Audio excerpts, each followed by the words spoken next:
Greetings all, Ferrariman601 here. Welcome aboard the McDonnell Douglas MD-80. We are here, landed at the NASA Shuttle Landing Facility at Kennedy Space Center, Cape Canaveral, Florida. This is where I go to do crazy things in airplanes because there's nothing really substantial around here to crash into. So yeah, today I want to do some altitude testing to see just how high this thing can go before the engines quit and we all have a absolutely biblical disaster. So we're here in the cockpit, we're cold and dark, we got to get the thing powered up, taxi to the runway, and then airborne. So let's take a look at what we got to do. Get this thing running. Yeah, we've got nothing powered up right now. So that's the first order of business. Let's say set the parking brake before anything else. Get everything powered on here. I've got nothing to do this evening, so I figured, well, let's do something a little bit offbeat. I had some good response to the video that I posted last week in this plane, so hey, why not do something? Got the battery on. Let's just get the cockpit somewhat ready to go. Of course, we'll have to fire up the autopilot and all that stuff later on. Just want to preset the brightness on all of our main flight displays and all that stuff. You don't see anything happening now because I've got no power to these displays, but they'll come up and we'll get everything set up to where it needs to be once we have power established. Just getting the brightness of everything set up. We are going to have to use the radar to navigate a little bit, because I'm planning to fly right off the coast and out to sea into the region of the Bahamas. And yeah, we'll see how high we can get this thing to go. Got a full load of fuel, so we should have pretty substantial range. And over on the other side and get our displays ready to go so that when we power up we don't have any lag or anything like that.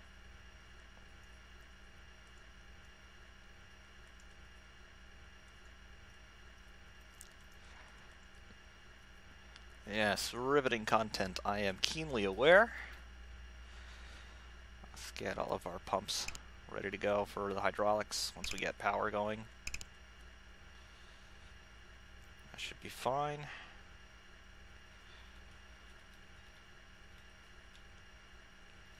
Good, good. Reset our caution and warning. Let's get powered up. Fuel pump for the APU. And we'll get that set. Start. Here's our APU RPM. And spooling up. That's good.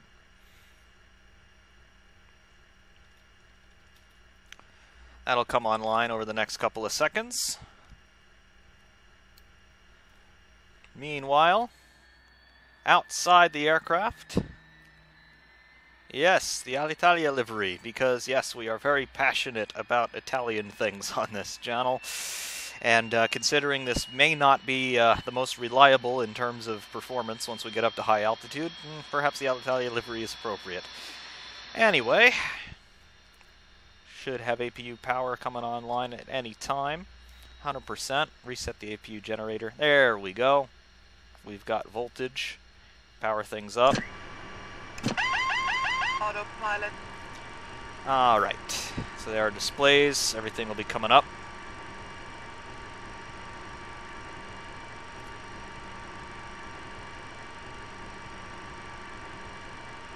That's good. Check our generators for the engines. They are on. The engines will fire up and they'll be ready to go. Turn off the start pump for the APU. And let's get our ignition system for the engines online. Emergency lights armed. Turn on our no smoking and seatbelt signs. Fuel pumps for our main fuel tanks. They'll be on. Pitot heat is on.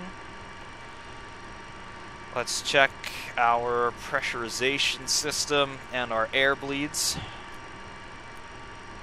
Air bleeds from the engines are open. So our pressurization, we're set at standard pressure. That'll be good for our cabin altitude. We don't want that to exceed about 10,000 feet.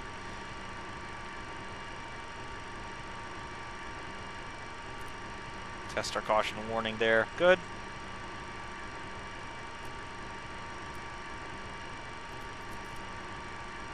Good stuff. Okay. Let's get our... Yep. Good. Install all that. Knock trim normal. Yaw dampers on.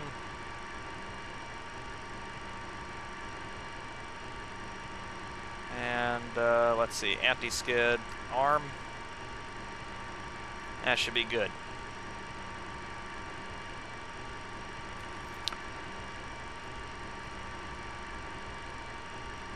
Okay, so we're ready to start up the engines. Got the parking brake set. APU air on. And fuel valves are closed to start with. And let's get our starters up. Start the left engine. Start valve open. Waiting for about 20% of N2 RPM.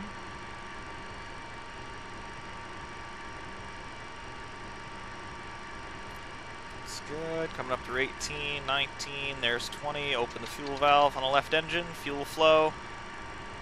And it's lit up. Close the start valve. Left engine coming up. Good.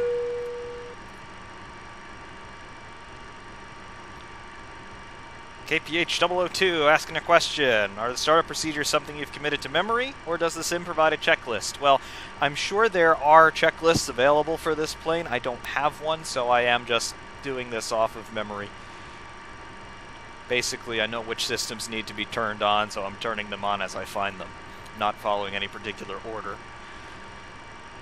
Left engine is up. Start the right engine. And RPM coming up.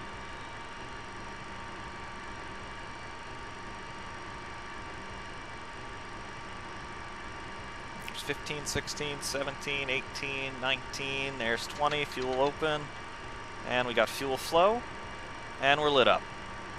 Close start valve. Done. Okay. And power transfer complete. We're running off of the engines.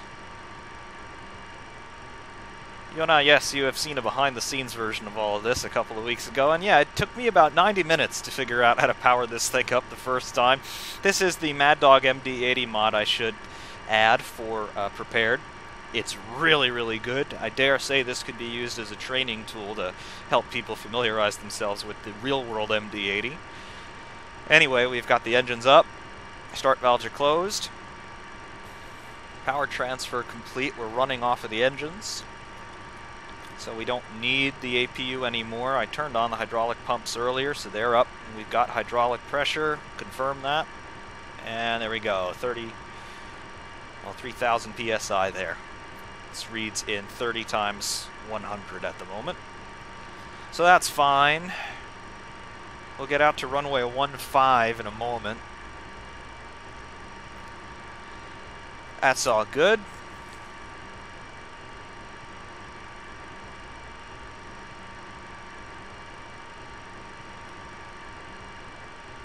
Let's get pushed back. There we go.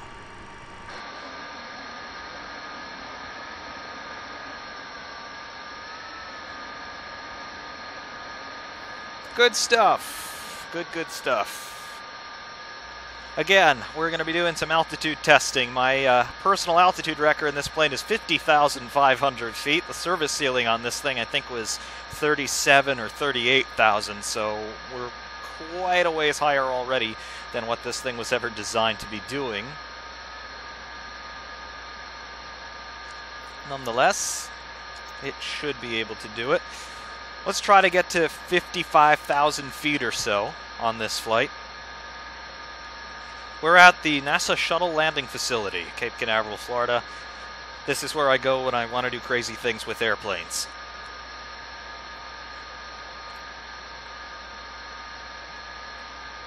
Right. Got enough space to get turned around now. Yep, easy. So we'll stop the pushback. We'll set parking brakes again.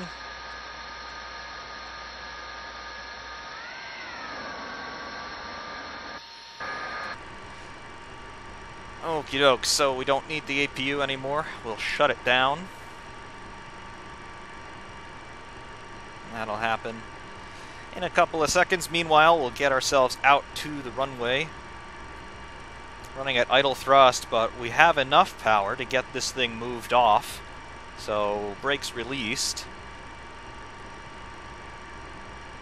And we are rolling forward a bit.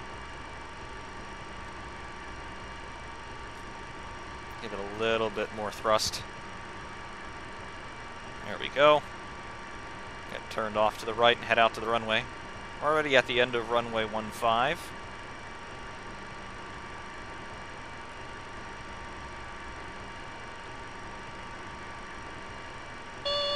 Spot lab. Caution warning is normal. Lab. Stabilizer. Spot lab. And caution warning is caused by me just very briefly bringing the throttles all the way up to 100%. We're not configured for takeoff, so that's just telling you, hey dummy, you don't have anything set up for that. Stabilizer. Spot lab. Lab.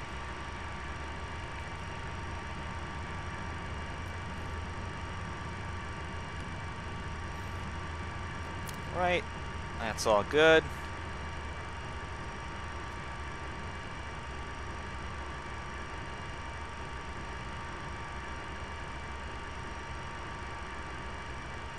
I beg your pardon, this is runway 33 we're at the end of.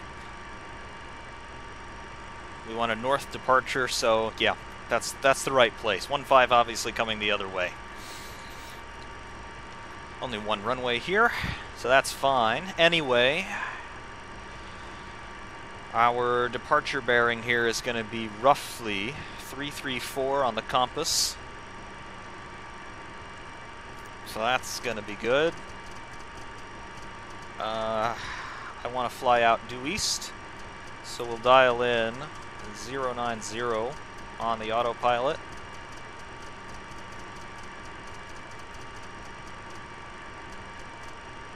That's fine.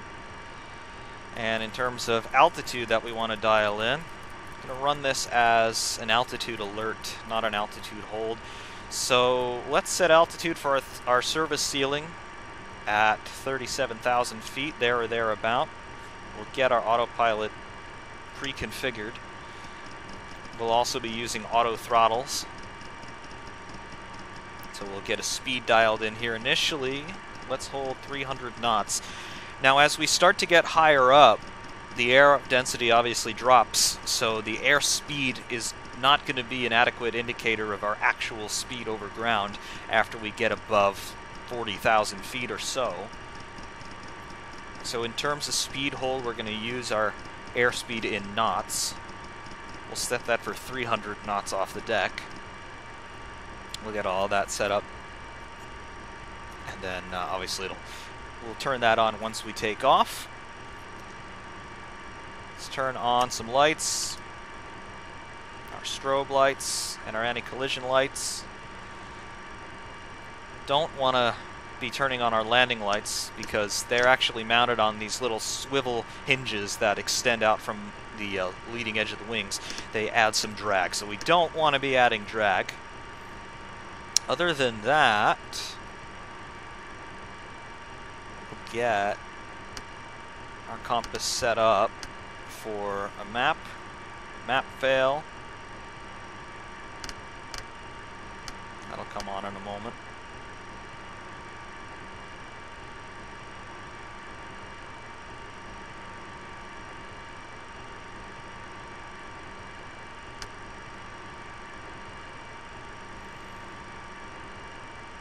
That's all good. Pressurization system, get that on. That's fine.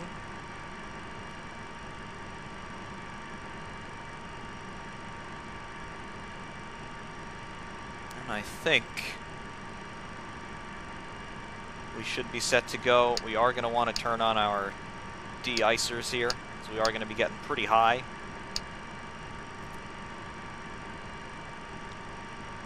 All right. Waleed, exactly what you needed at 5 a.m. on a Sunday. Brilliant. Situación es vida real. Yes, this is an MD-80. And this is what it looks like. Yep. Alitalia. Why not? Alright, anyway. Let's get this thing out onto the runway.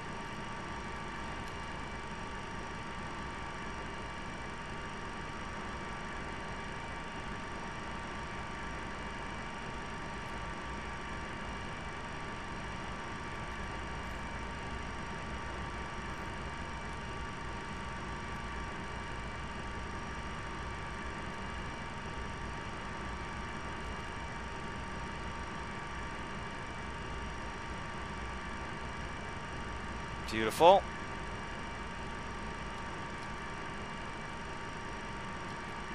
Set the parking brakes. Got the flaps and the leading edge slats deployed. Slats are out, and we'll set our flaps to 11 degrees for takeoff. Once that's set, we can set up our takeoff trim, and then the trim will be taken care of by the autopilot once we get that engaged. Right. So in this configuration, long trim needs to be at 3. Set that up.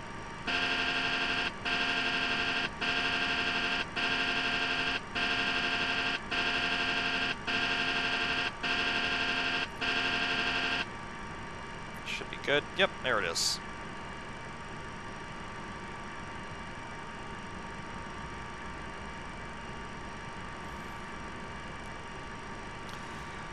Alright, seeing no problems here, I think we are good to go.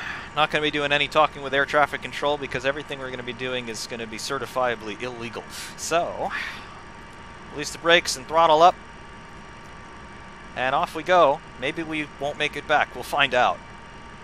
Brakes released, full throttle. Butt lap. Butt lap. Butt lap. Just ignore the caution warning. Butt lap. Engine's coming up. Butt lap. Butt lap. Butt lap. Butt lap. Butt lap. Airspeed's alive. Butt lap. Butt lap. Butt lap. Alright, Butt lap. V1. Butt lap. Alright, let's get up. Butt lap. Butt We're lap. up. Positive rate. Waiting for it. There it is. Positive rate. Positive rate. Gear up.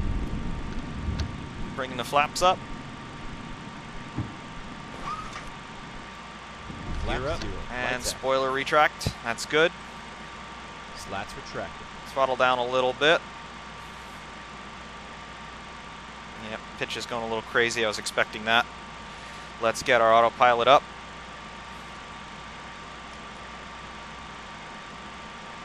Alright, arm auto throttle. Autopilot on. Vertical speed. And speed hold. Good.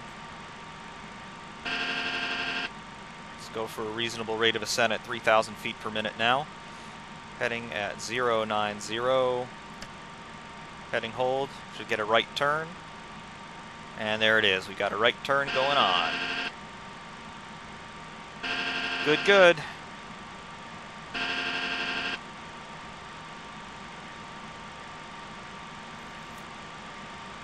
V1, that is the decision speed. Once you've reached that speed, that's when you are committed to takeoff. Below that speed, you could do a rejected takeoff, meaning that you could get the thing stopped before you run out of runway, but beyond that speed, getting it stopped before you run out of runway is going to be a problem. So that's when you're committed to fly.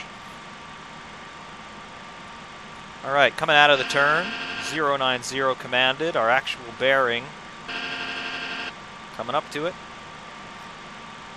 Speed is 210, and ascending at 3,000 feet per minute. That's exactly what we wanted.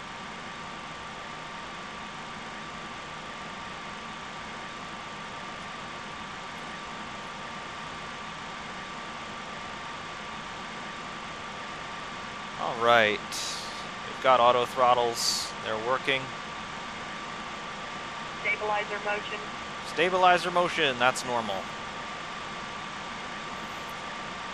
Okay, so Flying out due east away from Cape Canaveral. Right behind us there, that's the runway. There's the vehicle assembly building, where NASA puts together most of the vehicles that they have used for manned spaceflight since mid-1960s, really. They built that tremendous structure, second largest building in the world by interior volume. They built that to service the Saturn V rockets for the Apollo program. And later on, of course, it serviced the space shuttle, and preparations still underway for it to service the SLS, the Space Launch System, which is going to be the next official American manned launch system.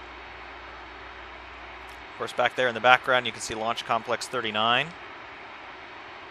It's where the space shuttle flew from. It's where the Apollo program flew from as well.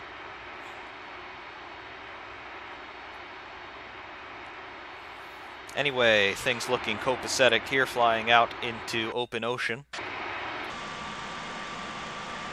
There's our speed, coming up to about 280, 290 knots. Altitude just coming up on 12,000 feet already.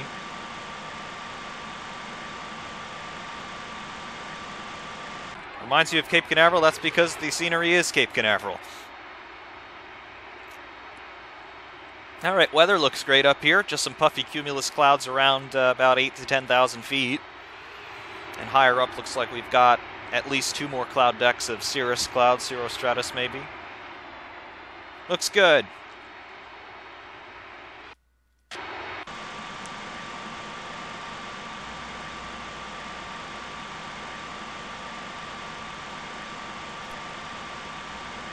Okay.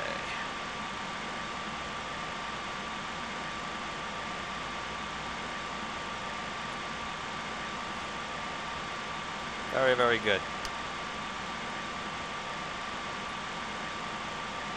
Here's our radar showing every airport in the state of Florida. There's so many little airports and VOR beacons and things like that that you can basically see the shape of Florida around there. Very cool. That's going to be useful for us navigating back to where we're eventually hoping to end up, where we took off from.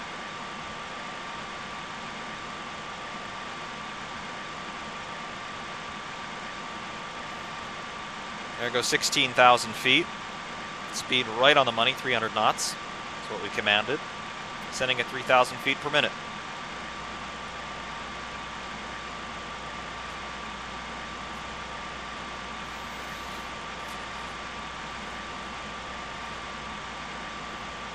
Everything looks good in here. What's the Hockenheim lap time? No idea. At about Mach 0.9, this thing would cover the distance of Hockenheim in about 3 seconds. Probably less.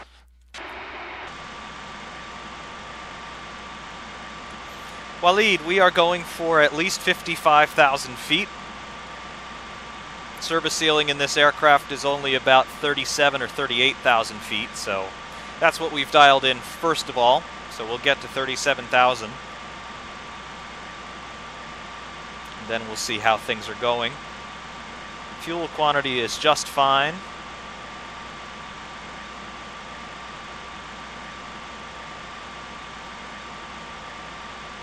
And engines are good. Exhaust gas temperature a little high on the left engine. That's okay. Fuel flow a little higher on the right engine. Not quite sure why that is, but just the way it is. And you can see exhaust gas temperature responding as you might expect. RPM also a little bit higher on the N1 side anyway, on the left engine. Weird, but it works. Airspeed dropping off a little bit. That's to be expected. Maintaining a constant climb at 3,000 feet per minute. There goes 21,500 feet just going by. And you can see, I love the scenery in this game. No, it is not photorealistic, but it's based on Flight Simulator 2004 and FSX from 2006. But of course, it's been updated to run DirectX 11 and all that good stuff. And I love the ocean effects. At lower altitudes, you can actually see the waves in the water. And then, of course, at higher altitudes, you can see the reflections of the clouds, which really looks good, and going out into the distance there toward the horizon, that continues. It's very cool to see.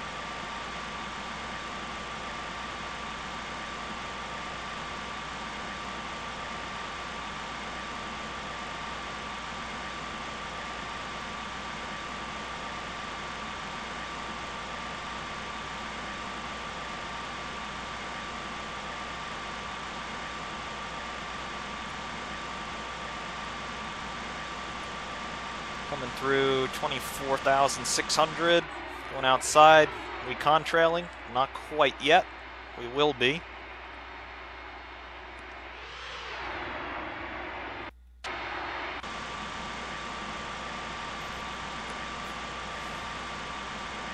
What have we got going on? Nice. Working, no issues, airspeed still dropping a little bit. Again, that's to be expected. And some of that is caused by the reduction in air density as we start getting higher up.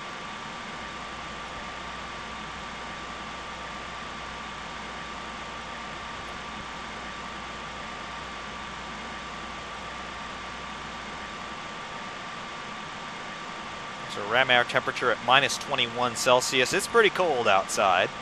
27,000 feet going by. Point, our pressurization system is working a treat, we hope. There we go. Cabin altitude about 4,500 feet. There's our trim going off. That's all normal. Again, you don't want your cabin altitude to exceed about 10,000 feet because that's when you start to get symptoms of altitude sickness. You also might notice the ambient noise in the cockpit starting to quiet down a bit. The air is getting thinner outside all the time, so less air resistance, meaning we can actually start to accelerate despite our airspeed apparently dropping. At this point, we're going to disengage the auto throttles and just firewall the engines. There's full thrust.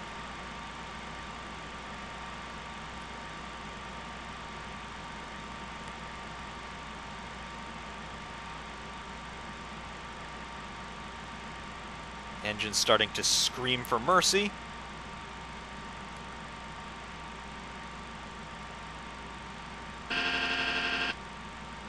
Number you can see ticking down here, the 0.456 now, that is our Mach number. We're starting to lose a little bit too much airspeed, so we're going to dial back our rate of ascent to 1,500 feet per minute. And we see the nose coming down, as we would expect. It's going to extend the leading edge slats a little bit, increase the surface area of the wing. Extended. Get a little bit more lift, because we have slowed down a bit. Not quite sure why. There's 1,500 feet per minute dialed in. We're still dropping airspeed like crazy. Why? We've got the engines at full power. Airspeed is at 140. Let's get this thing leveled off for a moment. At 32,600.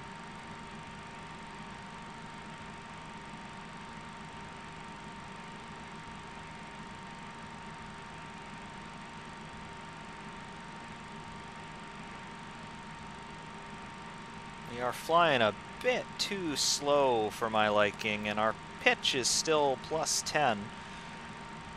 Vertical speed is just about at 0. We're just about leveled off. I don't know why we have trimmed up so much.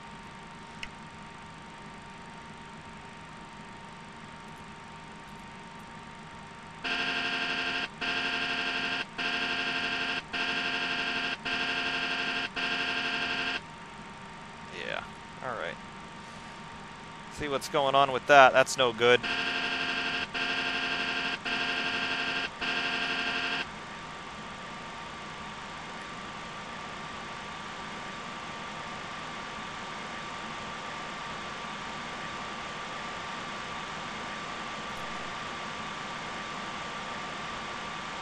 Yeah, all right. Autopilot not doing what we want at all here. Running into some issues early on. Our trim is all over the place. There's 31,000 feet. Okay.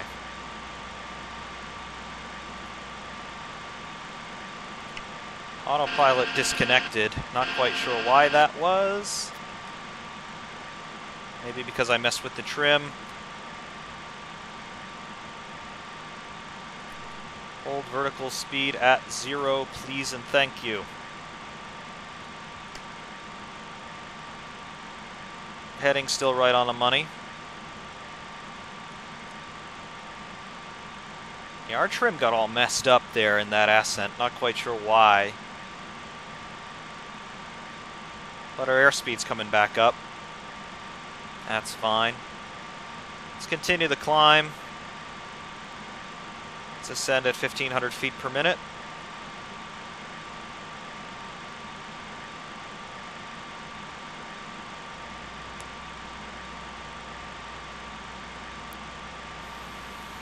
Airspeed's back under control. Engines are still right up at full power. Burning fuel at a tremendous pace. And looking outside, we are now contrailing.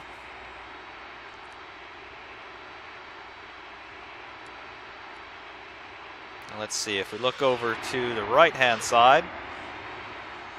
Yep, right before the horizon, you can start to see the Bahamas.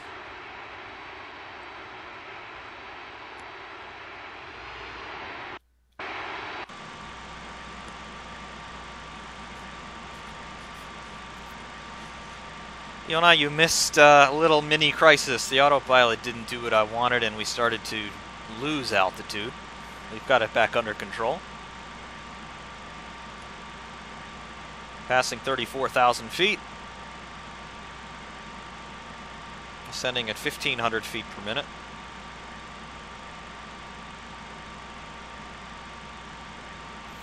Don't get me started on the chemtrail argument, okay?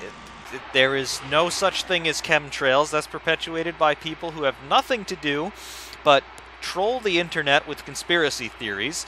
Reason why you see these whitish trails sometimes trailing from aircraft is because of water vapor in the exhaust. Of course, water is the product of the combustion of most substances, particularly hydrocarbons. Of course, combustion requires some sort of fuel and an oxidizer. In this case, the oxidizer is the oxygen in the atmosphere around the aircraft feeding into the engine. So what happens when you have a fuel that contains hydrogen and then you combine it with oxygen in a combustion or an oxidation reaction?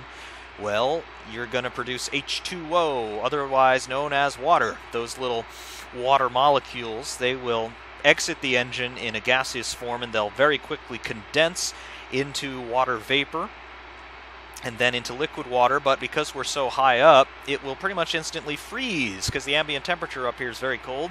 So the trail that you're seeing behind the aircraft is mostly water. Of course, there's also some smoke and soot from particulate matter in the engine exhaust from unburned fuel, because no reaction is ever perfect. But yeah, that's what you see. It's not a chemtrail.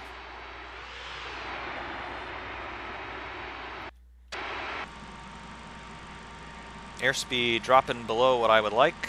Coming up to 37,000 feet though. That's our first leg in this ascent.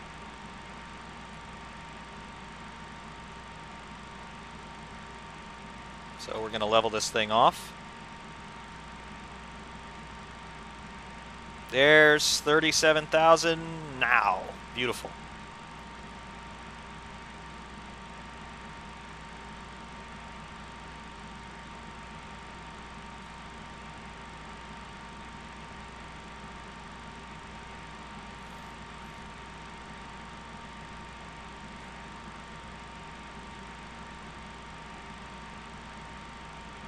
Alright, so we're leveled off, 37,100 or about. Little margin of error in the altimeter, that's fine.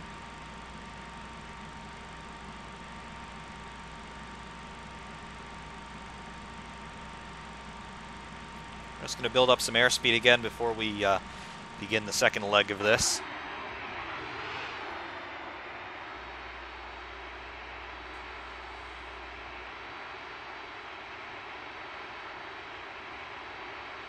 But anyway, this is what we've got.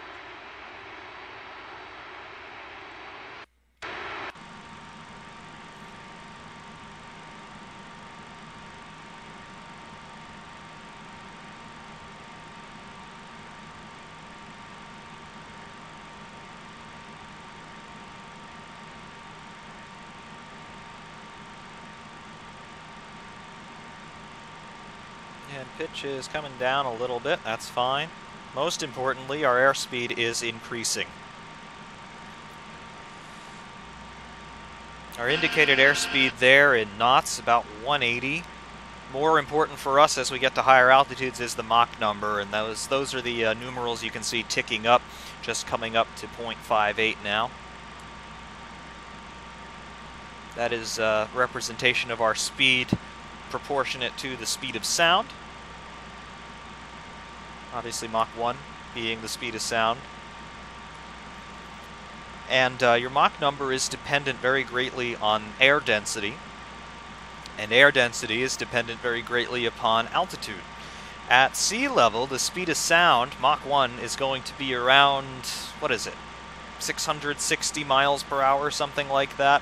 So roughly 700 miles an hour.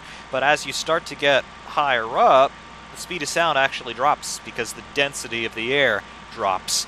So Mach 1 at about 50,000 feet is not going to be anywhere near 700 miles an hour anymore.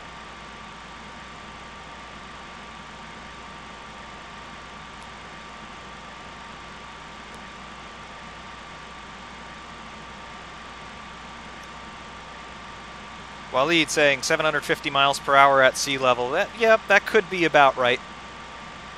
Again, it depends on ambient pressure. I'm assuming standard atmospheric pressure.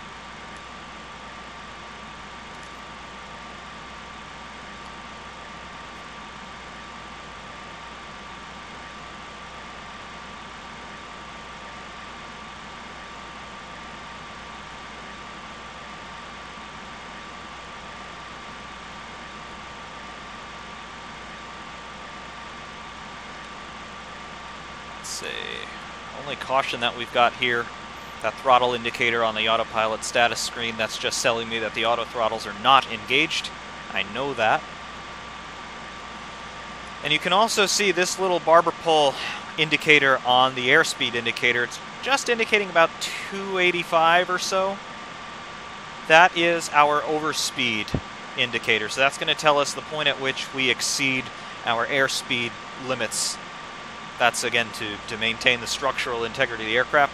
So I'm going to preemptively dial back our auto throttles for our speed hold.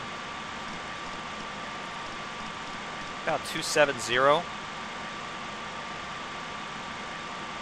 So that when we approach that, I'll punch up the auto throttles, and then we won't exceed that speed. Our trim just making some adjustments.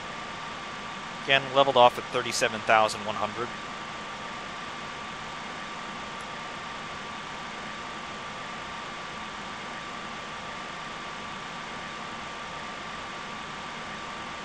Just about ready to start our second leg of the ascent. We're going to dial up 45,000 feet.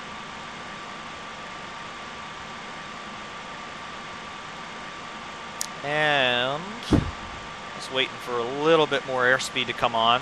Mach number there, 0.78.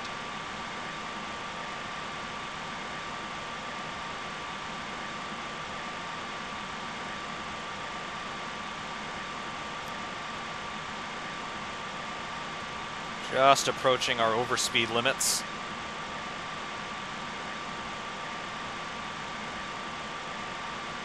Again, that speed indication is set relative to Mach number, not the knots, not the indicated airspeed there. Believe the ultimate speed limit of this plane is 0.89 Mach. So as you can see, we're approaching that.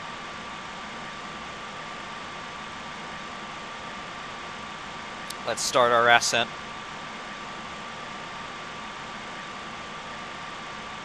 Let's go for 1,500 feet per minute.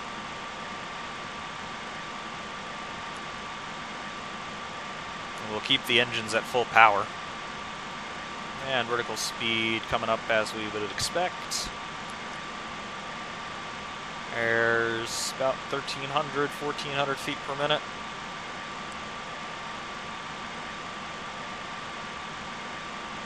And we are fast approaching the service ceiling on this aircraft, meaning that's the highest it was ever certified to fly, at least in normal use with passengers on board.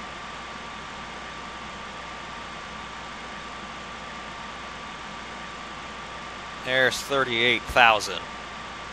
Check our pressurization, see if we have to make any adjustments. Cabin altitude now about 8,500 feet. Again, that's well within limits. We are going to be getting pretty high though, so let's actually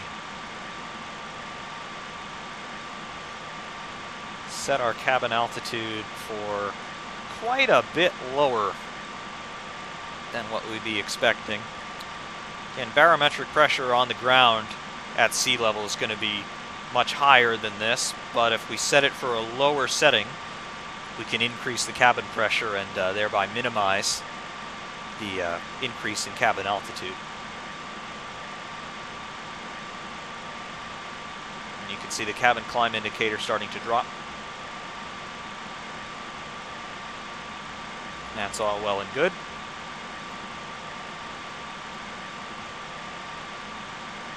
Airspeed's still good. There goes 39,600. Everything else looking good in here. Go outside.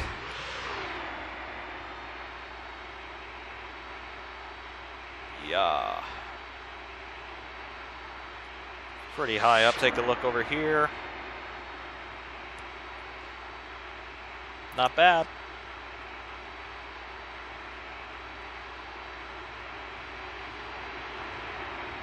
Other views that we have. Wing view.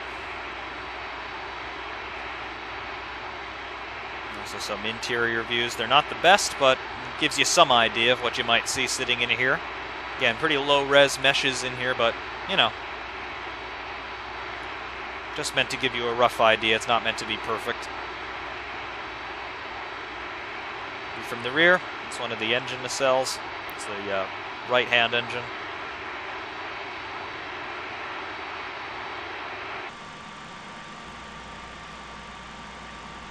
How we doing? Airspeed coming down about 200. Altitude 41,500.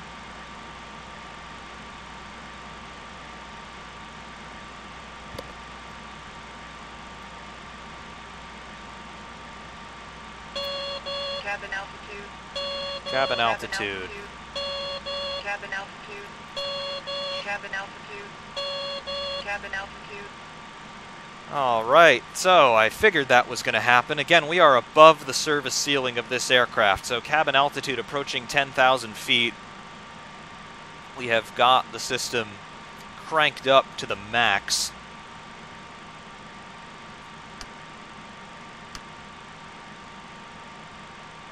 There's not much we can do about that. We can just try to keep things as comfortable as possible. Again, we are already higher than this aircraft was ever really designed to go.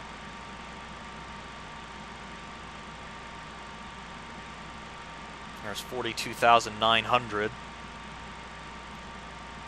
Again, cabin altitude, most commercial flights keep it pressurized to the equivalent of about 10,000 feet above sea level, which is within limits for most people to function in without a problem. You start to go above that, and if you have any sorts of medical conditions that affect your breathing or blood oxygen saturation, you can start to show some ill effects. And of course, it doesn't matter who you are. If you go above 12 to 15,000 feet, you're really going to start to have issues from the lower pressure and the lower oxygen concentration in the air.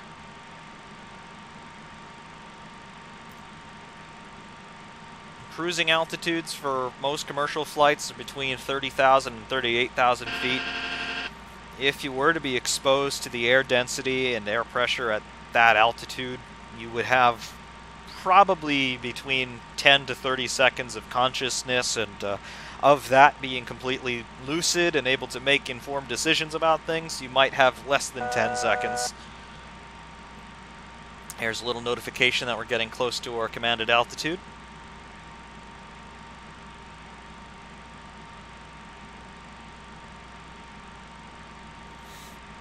finish that thought, if we were to expose ourselves to this altitude here, about 45,000 feet or so, you'd probably lose consciousness in within 10 seconds, all consciousness, and unless you were brought back into a more sufficiently pressurized environment, you would probably expire within a couple of minutes.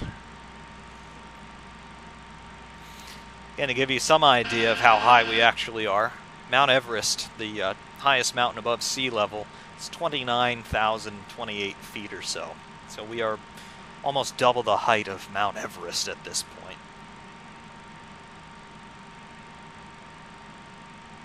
There goes 45,000 feet. We'll level it off. You notice the wind noise in the cockpit has come down to almost zero. Partially that's because our airspeed has dropped to 150 knots. And secondarily, that's because the air is thin.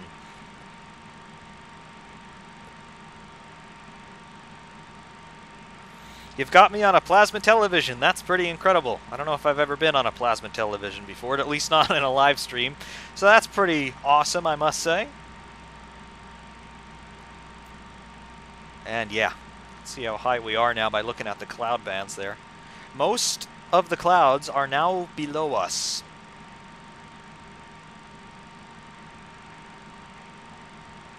Britain Kitgard asking, F-Man, are you a railway or railroad enthusiast? Yes, I am. The first technical thing that I ever liked as a little kid was trains, particularly steam trains. And yeah, that's something that has never really left me.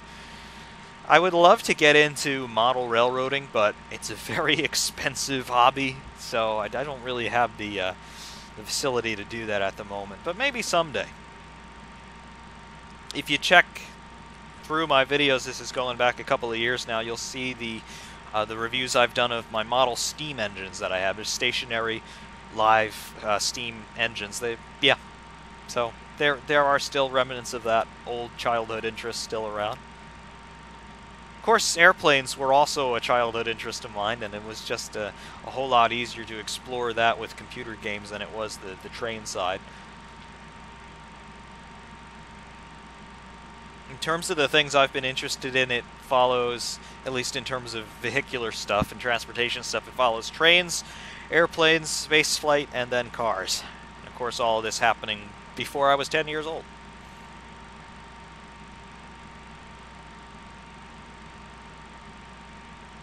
Thomas the Tank Engine. Yep. That was a favorite of mine.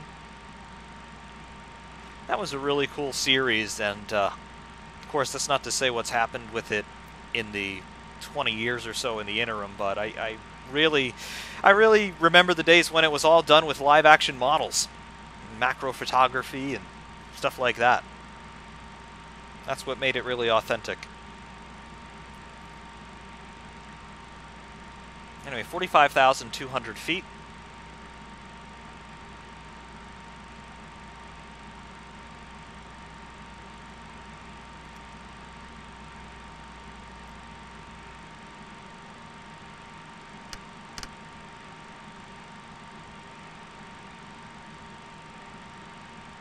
Again, we're just trying to build airspeed.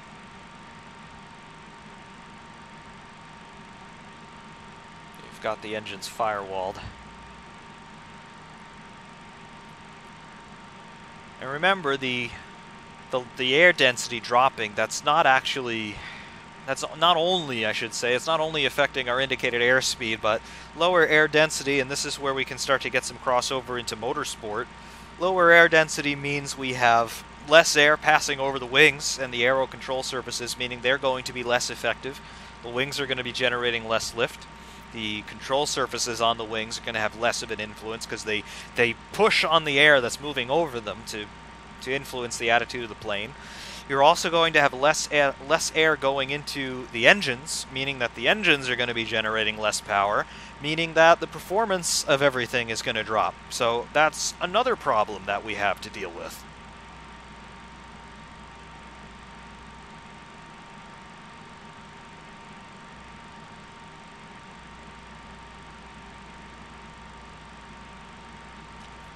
And again here, just trying to increase airspeed. You can see that we're having a tough time doing it. 45,200 feet.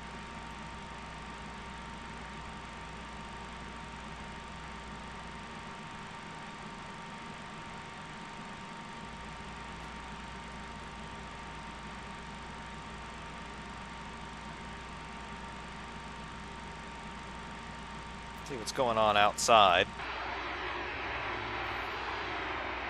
Yep, surrounded by ocean at this point.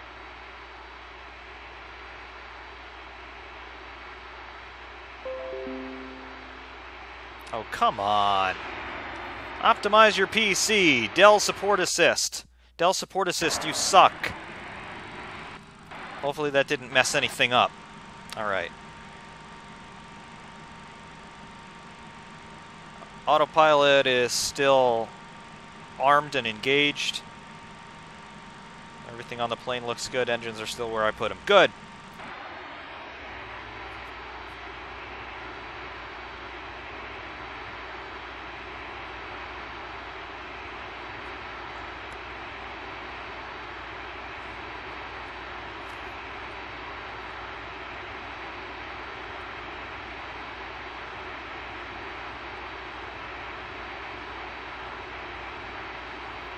Thoughts on the infamous DC-10?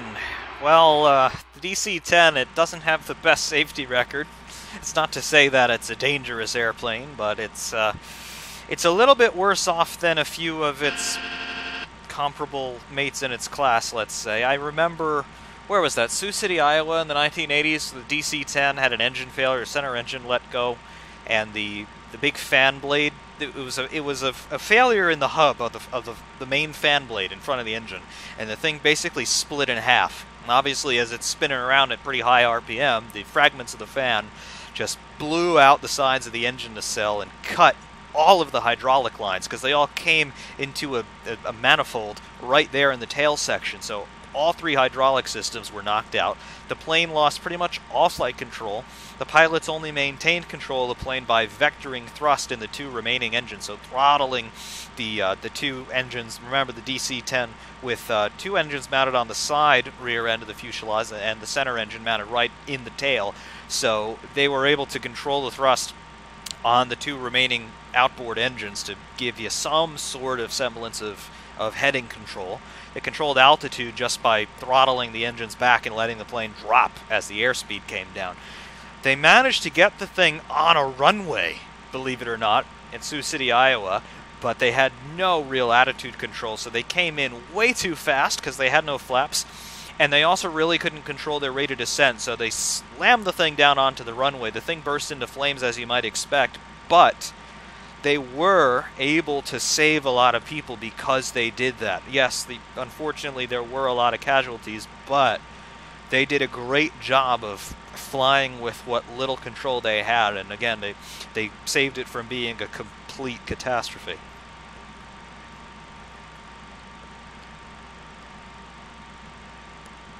Of course, the MD-80, it's basically derived from the DC-9. We only have two engines there. A DC-10 would have a third engine mounted in the tail, but we've got these two engines on the side. So we could also control our thrust independently in those engines to try and get a little bit of turning, but the advantage to mounting your engines on the center line like this is if you do lose an engine, you don't have that much asymmetric thrust, so it's not that hard to keep the thing straight and level.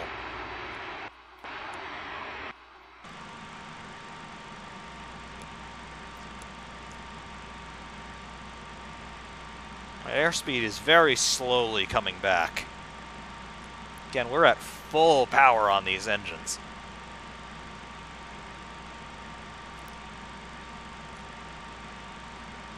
There's our trim, still doing trimmy things. 45,200. Let's just ascend very gradually. 500 feet a minute. P-51 Mustang. Yep, that's, if you're going to have a favorite plane, that's a pretty reasonable one to have.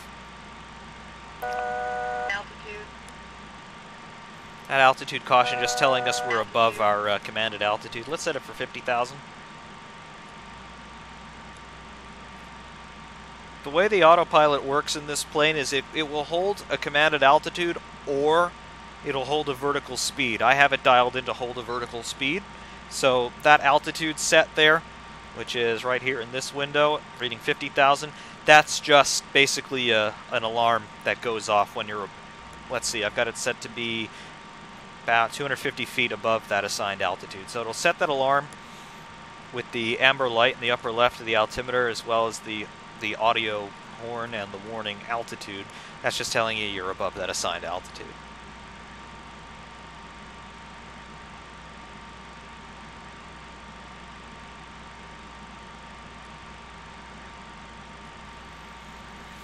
Soviet Cold War era fighters, yep, they're pretty cool. I have to say, I really admire Russian and Soviet engineering, because they had to do a lot of improvisation, obviously, because the Soviet Union was never that prolific in terms of its generation of resources financially.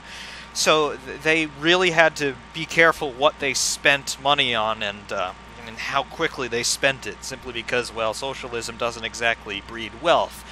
So a lot of their planes, and this is even still true with the aircraft that Russia builds today, they're put together with old technology but applied in novel ways. And even the Soyuz spacecraft, for example, that thing was designed in the late 1960s, and it really hasn't changed since then, and it is by far the safest and most reliable manned spacecraft ever put together. The launch vehicle is essentially the same as the R-7 intercontinental ballistic missile that they were building in the early 1950s to launch nukes at the United States.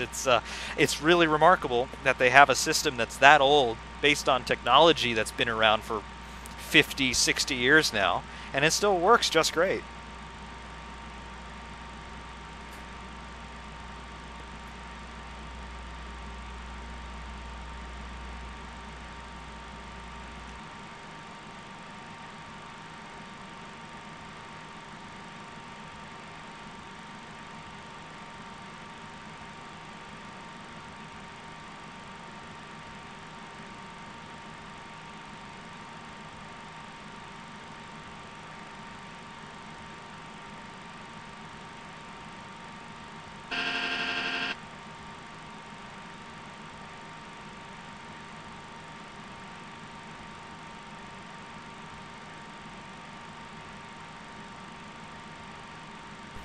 Empty box and the Cessna 175. Yeah, he put out that video of him crashing a Cessna.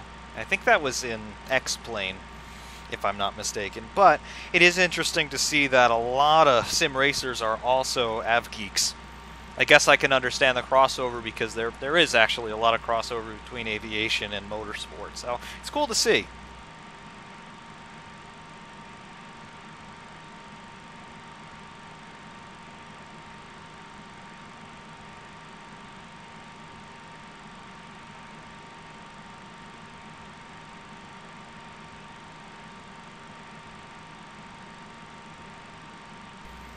And of course, we do have to mention the SR-71. Speaking of high altitude, no matter what we do on this flight, it will come nowhere close to what the SR-71 was capable of doing. The SR-71, for those of you who might not know, it was a reconnaissance plane built in the 1960s by the United States for the sole purpose of flying as high and as fast as possible to get over Soviet territory and take pictures. It was unarmed, as far as the Defense Department is willing to tell us, and it was the fastest thing ever to have people in it up until basically people started flying into space. Absolutely ridiculous. The top speed of the aircraft is still classified, but we know that it flew above Mach 3 in service, and we also know that it flew above 80,000 feet or so. Again, the actual performance figures on the SR-71 still classified, because as far as I'm aware, there are still 3 in flight-worthy condition, and I'm not entirely sure if any of them actually still fly, but they do exist. Of course, the applications of a reconnaissance plane like that very limited nowadays, because we have satellites which are unmanned, and they have very much enhanced capabilities of the SR-71. SR-71 running film cameras mounted in the nose and tail sections that take pictures of the ground, and then the crews would come back, they would land, they'd immediately go into the hangar, and then the technicians would take the film out of the canisters and develop it in a darkroom. And that's how we got our intelligence back in the day.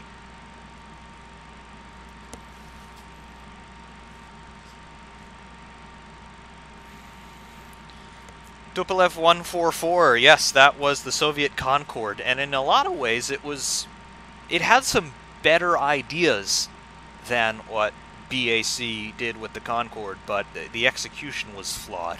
Again, it was an example of the Soviets having to improvise with what they had on hand, basically due to budget constraints, and they did a good job with it. It's just that, again, they didn't have the resources to be able to develop the thing properly, unlike what British Aerospace were able to do with Concorde, and it didn't really see too much service. It was in service as a commercial airliner for a while within the Soviet Union, but again, it was, I mean, people complained about how expensive Concorde was to run.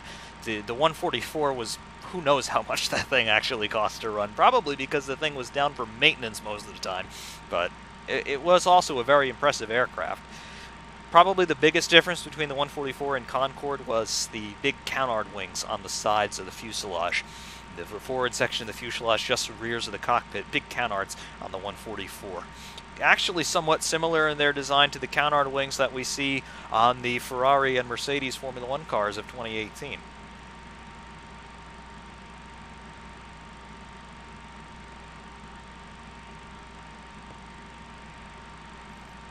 Airspeed is really low, and I'm not quite sure why. We've got our engines to the max.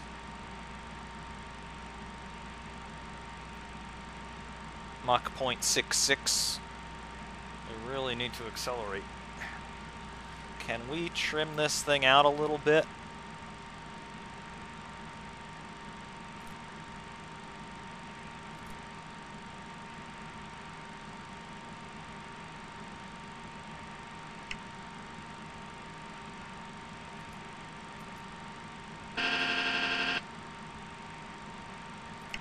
See, there's the autopilot turning off because I'm mucking with the trim. Just vertical speed hold, please. And heading hold, please.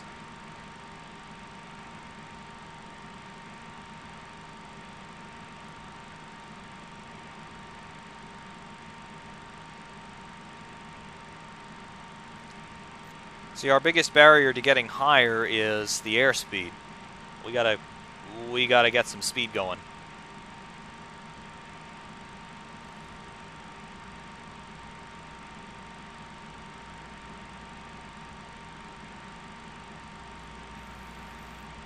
Yeah, it's actually a good point on the Soviet design bureaus, because believe it or not, the guy who developed the R-7, the rocket which was first a ballistic missile, and then it was what launched Sputnik and later on Yuri Gagarin into space.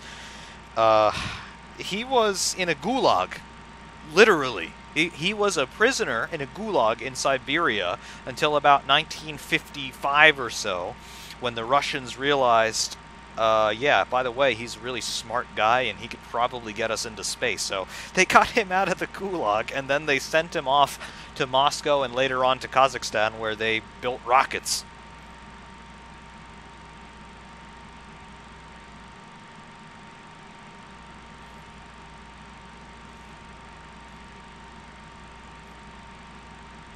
Hesitated I! Hello! And that is how you often choose to make an entrance. Good to see ya.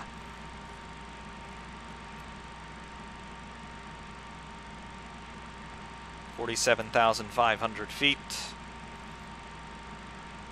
Trying to get to 50,000, but it is not easy. Again, I need airspeed. The engines are at full thrust. I don't know why it is so difficult to speed up.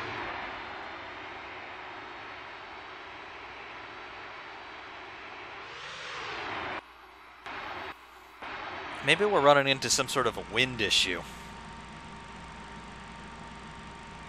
Let's go due south, 180.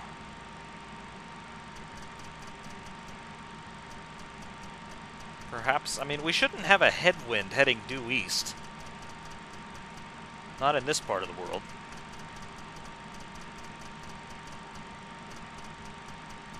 Let's head due south, 180. There we go.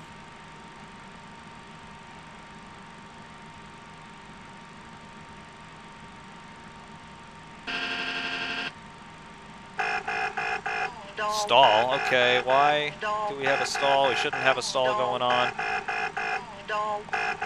Vertical speed is at 0.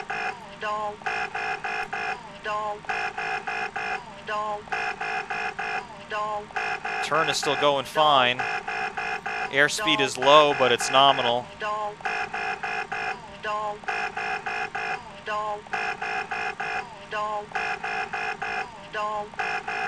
Let's dial back our bank angle a bit.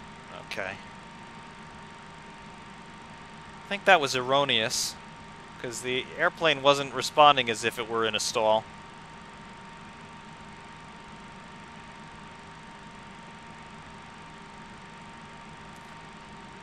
It was probably a high angle of attack situation.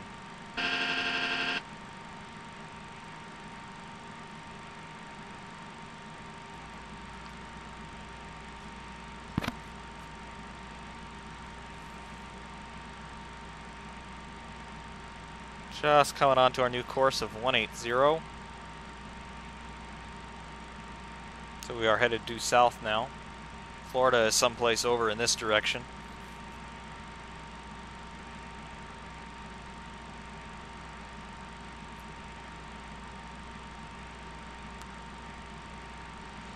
Let's get our slats out. A little bit more Slats extended. lift. Perhaps that'll get our trim under control, get the nose down a little more. Yeah, that stall indication, that was probably a high angle of attack situation. Not sure if perhaps that could have had something to do with icing. Freezing over the pitot tubes. I hope not. Pitot heat is on. We do have airfoil anti-ice on.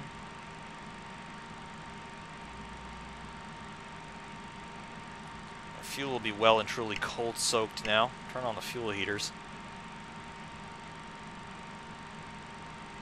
I don't think that would be affecting our performance, at least engine-wise.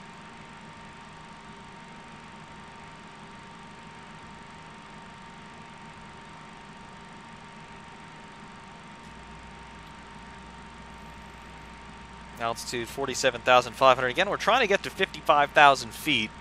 This is not quite happening at the moment.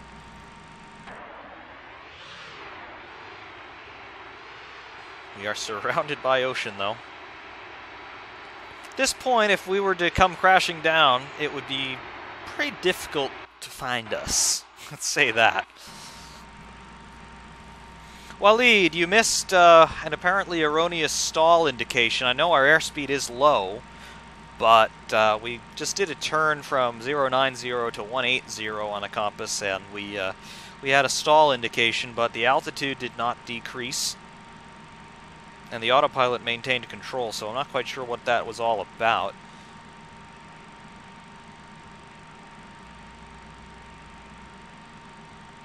The engines are just... they're at max, but the airspeed continues to drop. We are going to get a real-world stall indication, though, in a second, because our airspeed has dropped a lot. Let's descend a little. Let's descend at 1,000 feet a minute.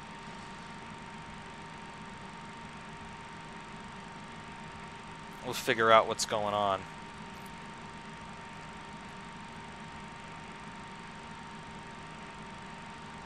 We need airspeed at this point. And we are getting airspeed again. That's good. That's what we would expect. 47,100 feet.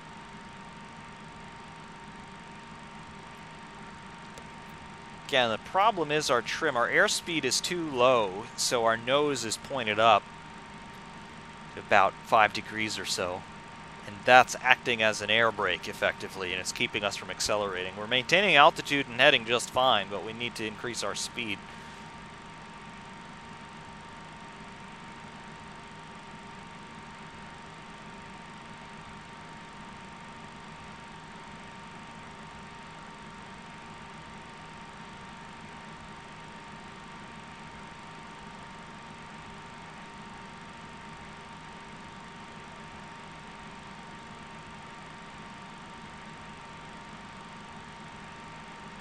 Let's level it off.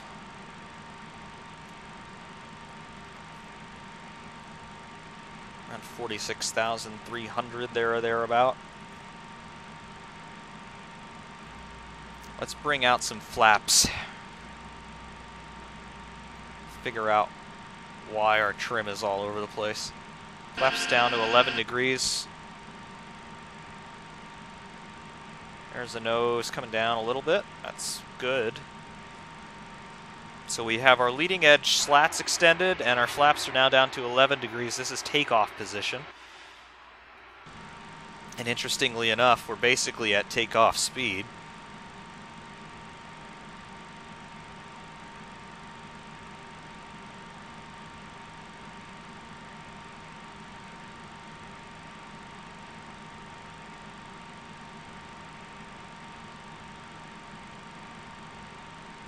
Again, we had to descend a little bit because our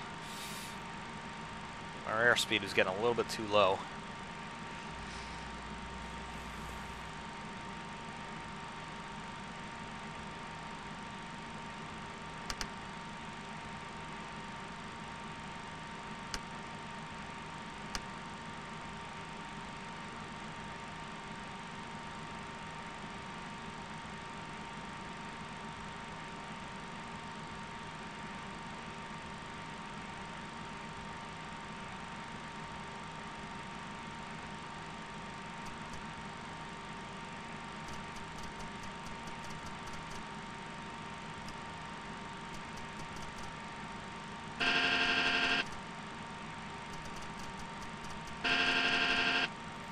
Dialing in a right turn to 270.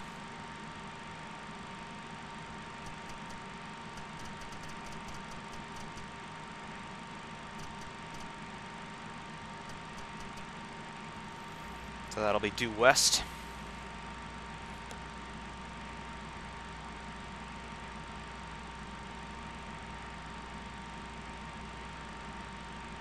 I don't know if we're going to be able to do this. I can't seem to get airspeed.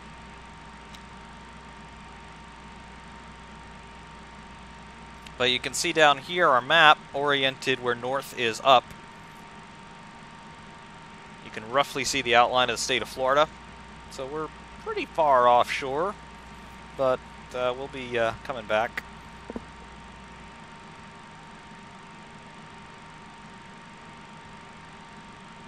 Again, we're at full power on the engines and we can't seem to get it too much acceleration. Flaps 15. Flaps to 15 degrees.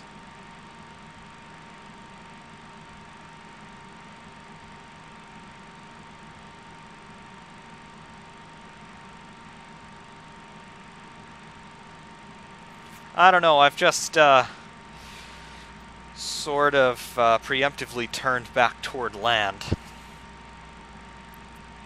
So I don't know why I can't get airspeed. I had no problem getting up to these altitudes the other day when I was doing this offline, but today it's not quite working out. I can't quite explain why.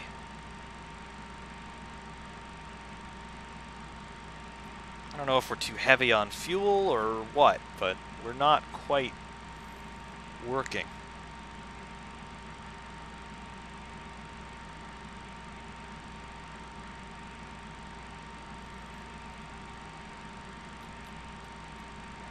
Let's check on what's going on with everything here. Cabin altitude is a bit high, going up to 12,000 feet. Again, not much I could do about that because it's just what our actual altitude is, but it's holding it there.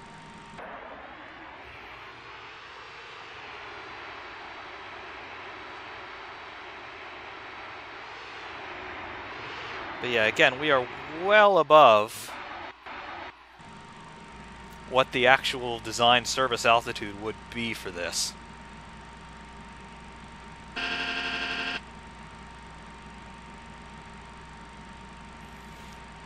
The Airbus A380, I think it is an absolutely marvelous technical achievement. I mean, obviously it's the largest fixed-wing aircraft ever built. 2 full decks in there, it's incredible. problem is, it's a really big plane and it burns a lot of fuel. So unless you can fill it up every single time to capacity, it's not going to be profitable. Motion. Stabilizer motion, that's normal. Airspeed is not normal. Airspeed is really, really, really low. We're coming up to 120 knots. That is V1 speed. That's our decision speed on takeoff. We've got a problem, and we definitely have a headwind now because we're headed westbound. We've got to descend. We must descend. No question about it.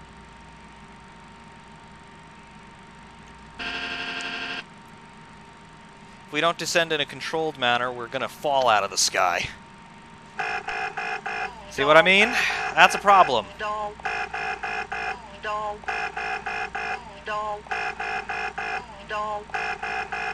Stall. Stall. Stall. Stall. Stall. All right, we have... Let's figure this out. Stall. All right, our trim is way high. We're getting into a high angled attack stall. Stall. Stall. Engines are full thrust. Come on, get our vertical speed down a bit more. Try 3,000. Come on, trim. Stall. Stall. Stall. Stall. Stall. Stall. Stall. Stall. 100 knots, come on. Stall. Wrong way, wrong way, wrong way. Come on, do it. That way, good. Stall. Stall. Stall. Stall. Stall. All right, nose is down. That's what we needed. Okay.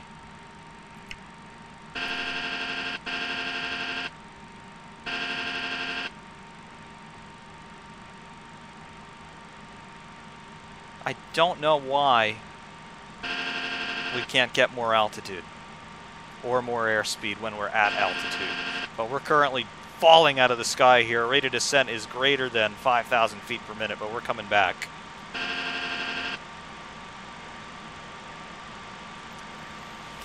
Now, Dan, keeping the nose up in that situation is not what you want to be doing.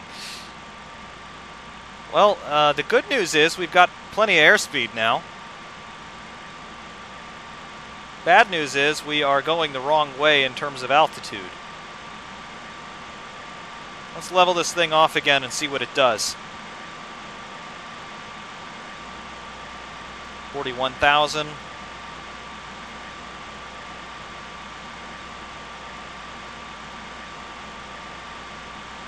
I don't get it. This thing is not flying the way it was yesterday.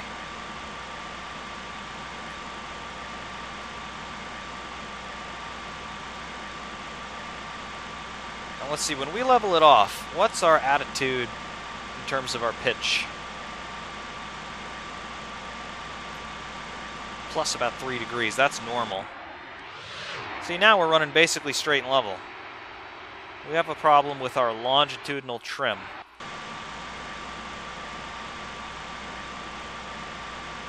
Yeah, Britton, I was flying this offline yesterday, basically doing this same sort of thing, because I was thinking about doing something like this in a live stream, but I wanted to see if it was possible first, and it was possible. I got it up to 50,000 feet with no problem. And today, all of a sudden, it just doesn't want to perform. Let's try to go back up.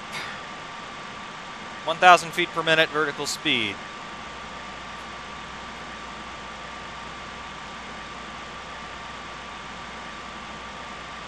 $41,000 feet.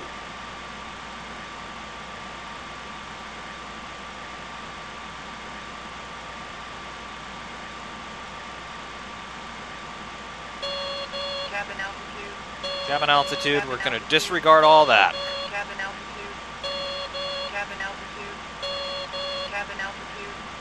There's nothing I can do about that. Pressurization system is pumped up to the max. Nothing I can do about it.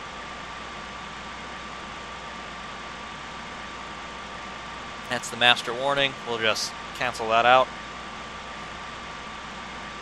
We are headed back toward Florida. We go outside. You can see on the horizon Starting to get a little bit brighter out there as we're looking at shallow water closer to the coast. Over here you can see the Bahamas again. We're basically flying directly back where we came from. A little bit farther south this time.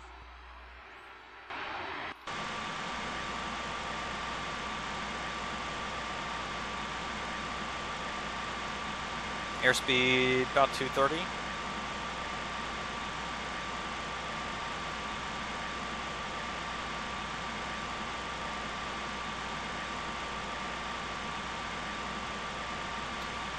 So a couple of unforeseen circumstances. Yes, I did warn everybody at the start of this. Perhaps we could have a crash situation, and we very nearly had a stall at very high altitude. Seemed to have recovered from it. But will we achieve our goal of 55,000 feet? I don't know. All of that remains to be seen. Airspeed 220 knots, Mach 0.8. Let's not ascend too quickly. Let's level this thing off again. See what we can do.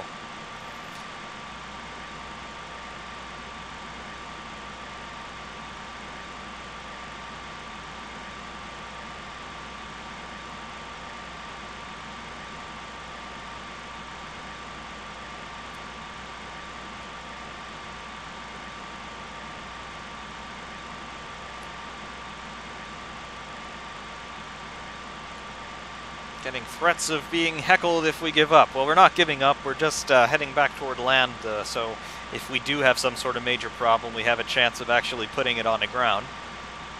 Water landings don't work so well.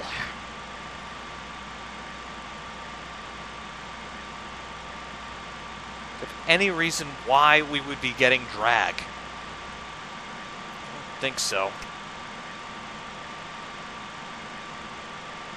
Is there anything that would be causing undue drag? Our landing lights are not extended. Our spoilers are not extended. Leading edge flaps are retracted.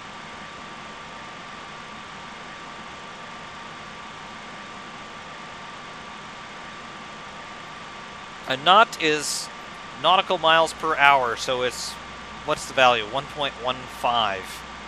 So it's 1 mile times 1.15. So a little bit bigger than a mile. That is a nautical mile.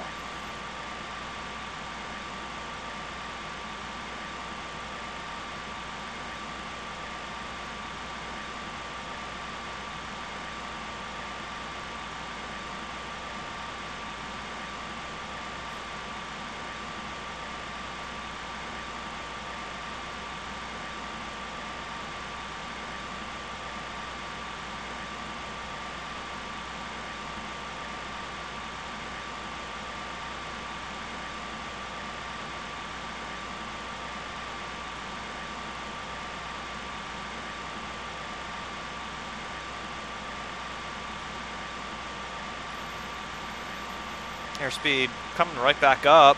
Perhaps there's still some hope. 43,000 feet.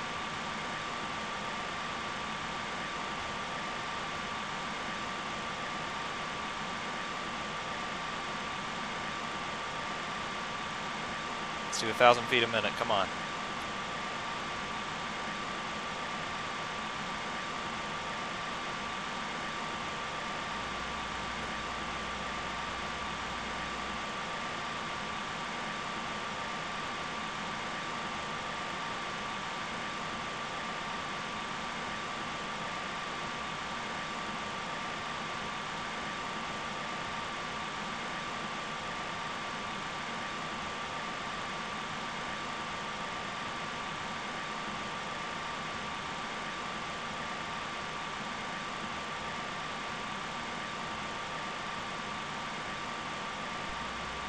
Airspeed is within limits.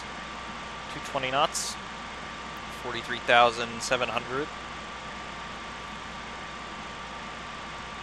Pretty sure in reality the engines would have disintegrated by this point. They've been firewalled for about 20 minutes.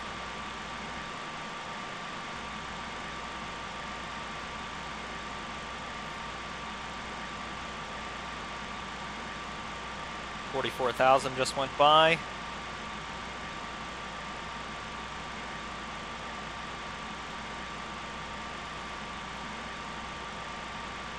Hashtag blessed, 44,000 feet, and still climbing. Speaking of hashtag blessed, how about Lewis Hamilton today in qualifying? What was that? Honestly, what are we doing? Is this racing or whinging? Because I can't quite tell the difference at this point. He just signed his contract extension another 2 years with Mercedes, and what was it? Something like 50 million euro? Something like that? And, yeah. He's throwing it all over the place, can't keep it on the road, breaks the car, and then talks to the press and says, oh, the car broke before qualifying. No, it didn't. It broke when you bounded off the road and bounced into the air outside of turn 1. That's when it got stuck in 4th gear. I'm going to say your car's not designed to leave the tarmac like that.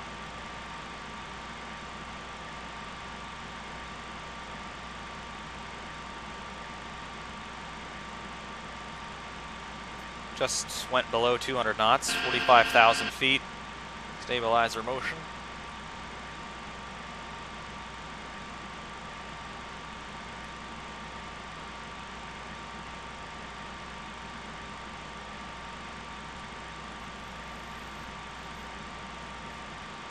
Speed 190. Let's level it off again.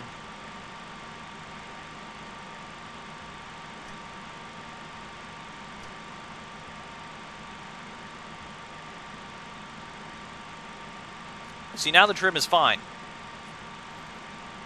We had the nose up to 10 degrees before when we were flying eastbound. We were in level flight with the nose up 10 degrees. I don't understand why that happened. Now we have a little bit of a headwind, I would assume. Perhaps that's actually helping us get a little bit more lift, maybe.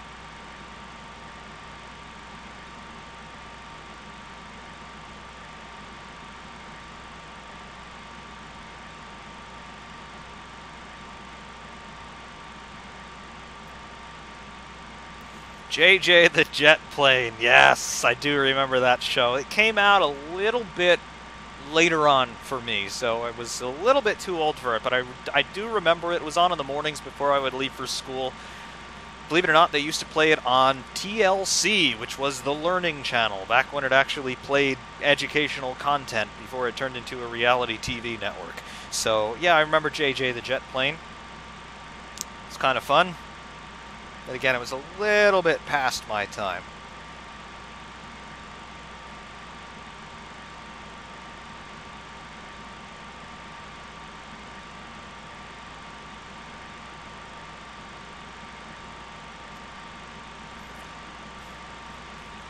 Another moderator just handled Dan's hesitated eyes comment. Who are moderators here? I didn't appoint anybody as a moderator. I don't know how that happened. Airspeed coming up about 195 again, 45,800 feet.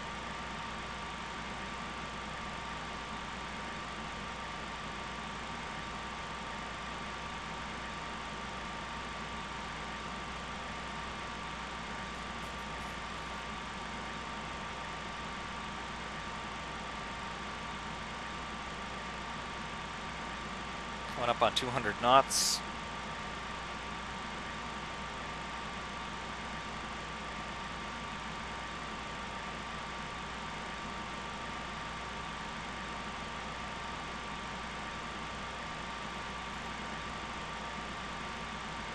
Well, with age comes wisdom. Is that true?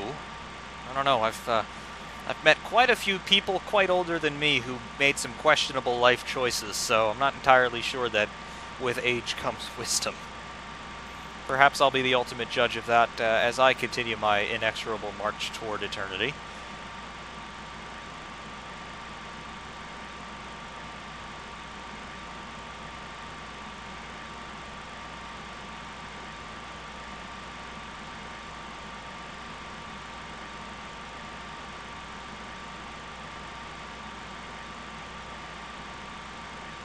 Yes, hesitated eye there. He is actually speaking from experience. His profession involves putting himself at some risk on occasion, and yes, unfortunately, there was an incident.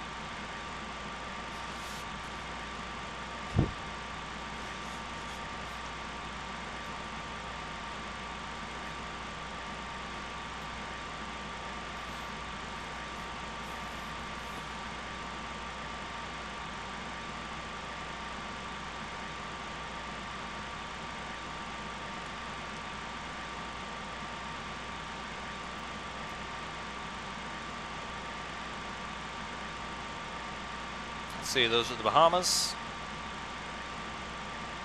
That means Florida is not too far beyond. There's 210 knots. The ascent continues.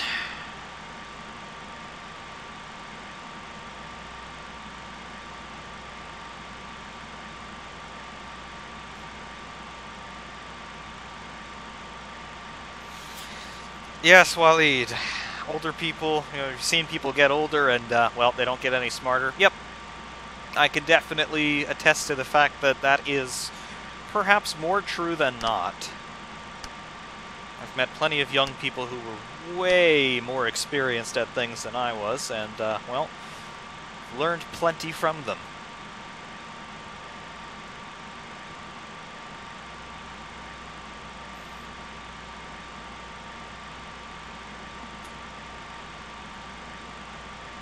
Of course, I'm speaking as if I'm old myself. No, not really. 26. I don't consider that old at all. Consider that quite naive and inexperienced.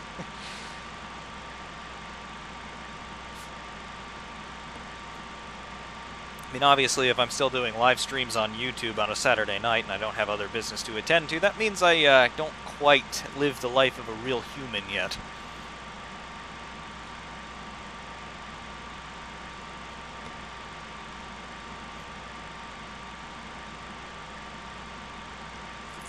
We got 190 knots or so, 195, 46,500 just coming up.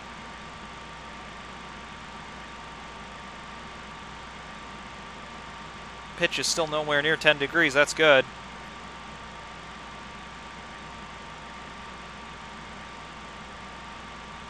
Perhaps the headwind actually does have an effect. Again, the more air you've got passing over the wings, the more lift and more control authority you're going to have. It's 46,700. What's our cabin altitude, just out of curiosity? Pushing what? Yeah, 12,000 feet. Again, that's within reasonably safe limits. You really don't want to get it above 15,000 because that's when people are going to start passing out. Again, if you're an athlete and you've got good cardio, you'll probably make it to around 20,000 before you start to have real problems. And if you're a mountain climber, you might be able to make it all the way up to 30,000 for a brief period.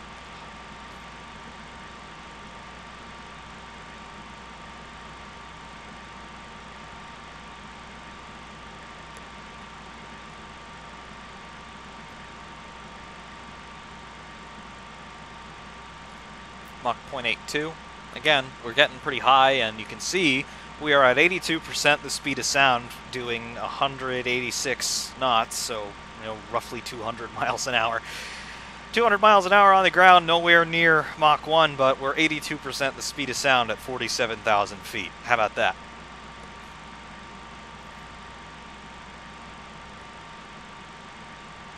Let's level this bad boy out again.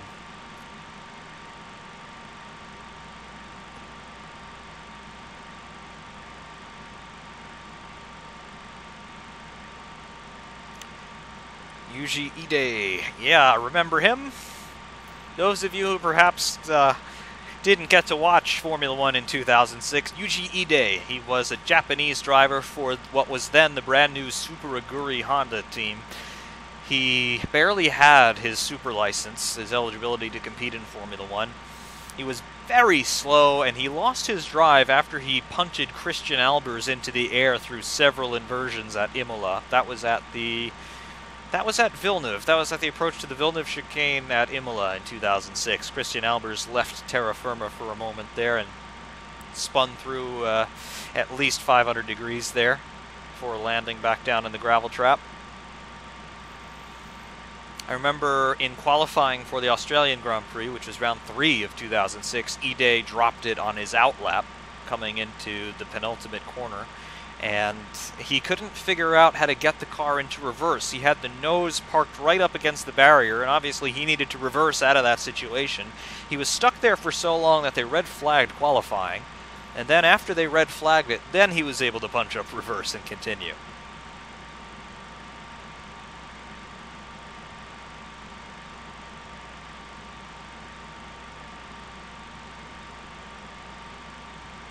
47,400 feet.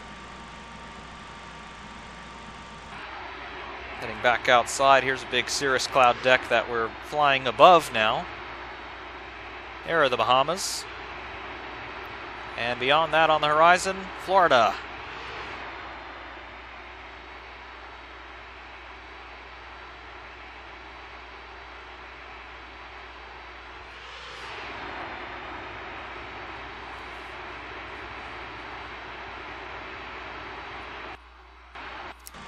F1 Championship Edition, also sold as F106 in other parts of the world. Yep, I have won the World Championship in a Super Rigori before. It's actually not that hard. Of course, that's not to say anything of the realism in F1 Championship Edition.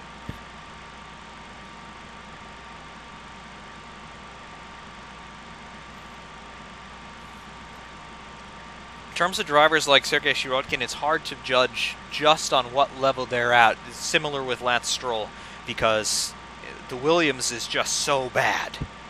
I mean, we're talking about aerodynamics right now doing this. Williams doesn't know what aerodynamics is in 2018. The car is always going to be last or second to last. So it's really hard to judge just how good Stroll and Sirotkin are. With Stroll, he's got that one podium in Baku last year, which was, honestly, I've got to say, it was a great drive. And then we really can't judge what these guys are doing because the car is so bad. If Sirotkin were in a Mercedes, would he be scoring points? Probably. Same thing for Stroll. But again, then, how much of it is the car? It's also hard to assess how good is Valtteri Bottas because the Mercedes is such a good car, but Hamilton's winning races and Bottas is not. So that tells you something, but again, how much of it is the car, how much of it is the driver, how much is the setup? You know, it's always been hard to judge drivers for drivers in Formula One because the car is such a big component of getting those results.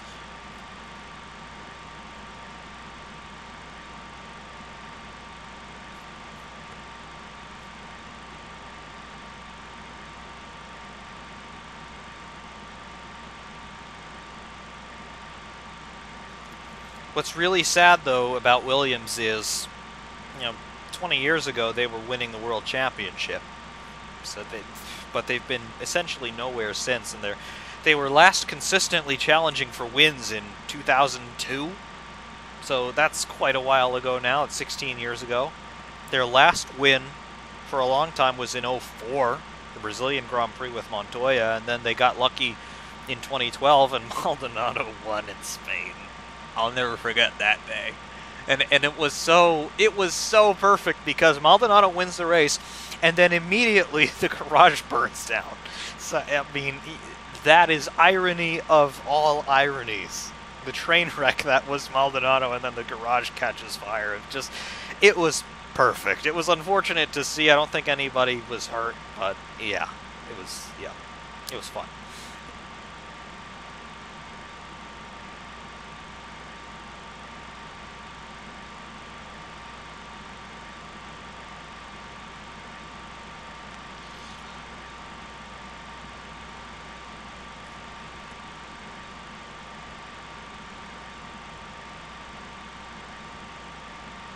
Let's see.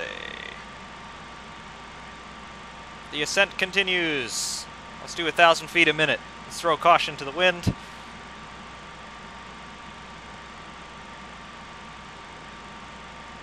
We're still coming up to the coast of Florida.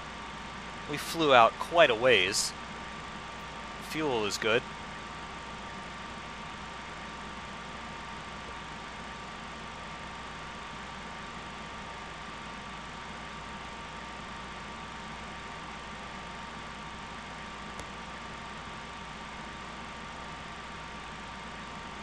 Waleed, if they brought that Williams car to Formula Drift, I think they would still be last. I don't think the Williams could drift very well anyway. It would probably spin like nobody's business. But drifting, I'm not so sure.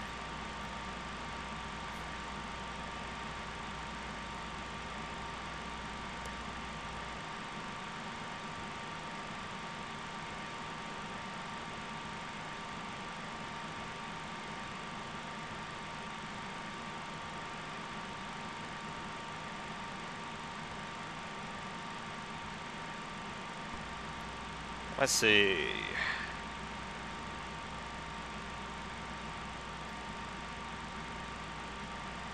Airspeed coming down a bit.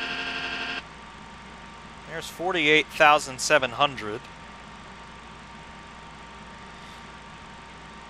Real life situations 1987. Well, we had a little bit of an issue getting altitude. We lost too much airspeed going eastbound, so we turned around westbound where we have a little bit of a headwind.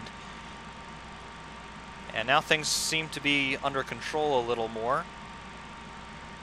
49,100 feet. I'm gonna level off here and see what happens.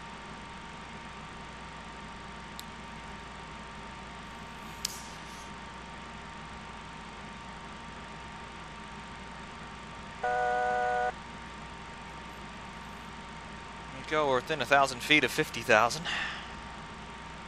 That's what we wanted.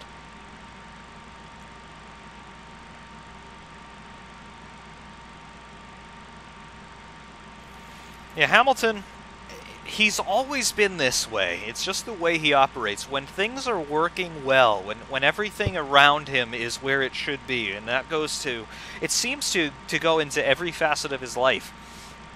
When his personal life is in shambles, his professional life is also in shambles. When in 2009, for example, great example, he started to hang out with the Hollywood crowd, and McLaren didn't have a great car to begin with in 2009, but as the season developed, McLaren, back then they were actually a good team, and they were able to save that car and turn it into a race winner. But midway through 2009, Hamilton really started to hang out with the Hollywood crowd, and he was dating Nicole Scherzinger at the time, and it was just a mess. And just his whole demeanor changed, and it really affected him on track. We saw this go all the way up through 2010 and 2011 as well, and it obviously McLaren were having trouble as well. By the end of 2012, Hamilton had had enough with McLaren, and he signed that deal with Mercedes from 2013 onward, and that's really the decision that won him 3 more world championships to date. Hamilton's a tough nut to crack. When he is on form, he really is on form, but when one little thing goes wrong, the rest of his world just collapses.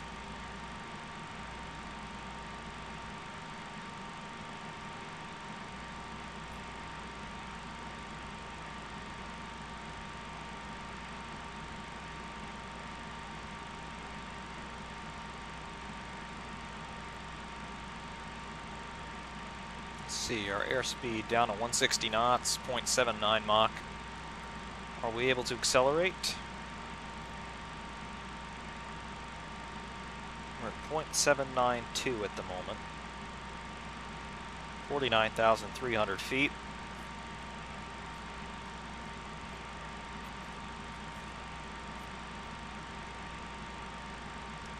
See, our overspeed warning there is now down to about 190 knots. Shows you how high we are.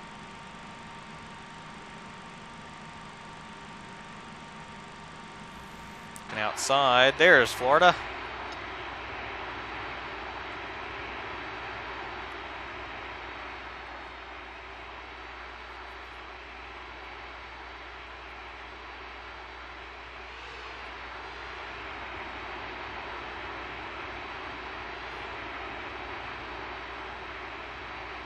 Can we get any higher than this? I don't know. There's Lake Okeechobee. That's actually quite a ways away from us right now, but we're so high. Distances are hard to judge visually. Down underneath the cloud deck, Bahamas, of course. There you go. I believe we're looking at Freeport over there.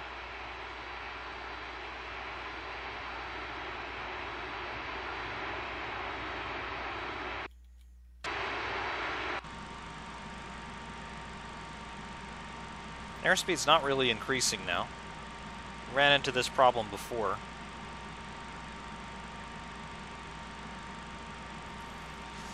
Question, can you pick which airline you fly in this game, or is it just based on who had the plane? The planes are set up in this game very much like the cars are in Assetto Corsa. They just come with skins, and I just chose the Alitalia skin. There's an MD-80 factory livery. There's a Delta Airlines, American Airlines, a couple others as well. I can't remember them all. And then obviously the Alitalia. That's just what I picked. Will I tear apart F1 2018? Well, maybe.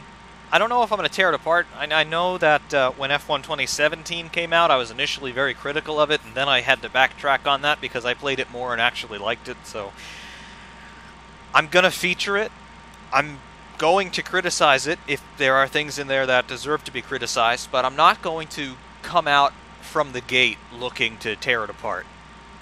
Because I did that with 2017 and I had to put my foot in my mouth because there were actually quite a few things about it I ended up liking.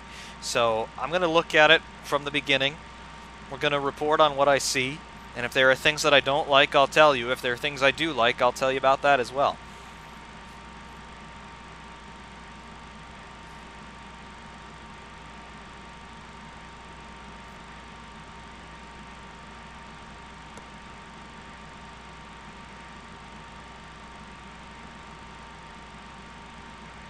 We are increasing speed, but very slowly. Just approaching the Florida coast, as you can see. And somewhere north over yonder is going to be Cape Canaveral, where we started from. Unless that's it right there. Very hard to tell. The draw distances are a little messed up. That could well be Cape Canaveral right there. I thought we flew a little bit farther south than that. But actually the geography lines up. We'll see once we get a little bit closer and the draw distances sort themselves out.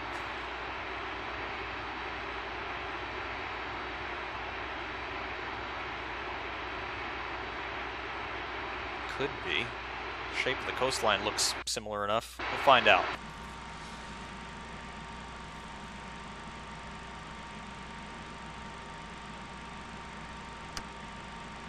Nah, can't be. We're too... actually it is. Huh. KXMRS, Cape Canaveral Air Force Station, Patrick Air Force Base. Yeah. Huh. We didn't fly as south as I thought.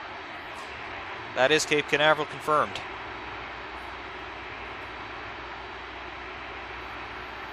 Homestead, it's outside of Miami.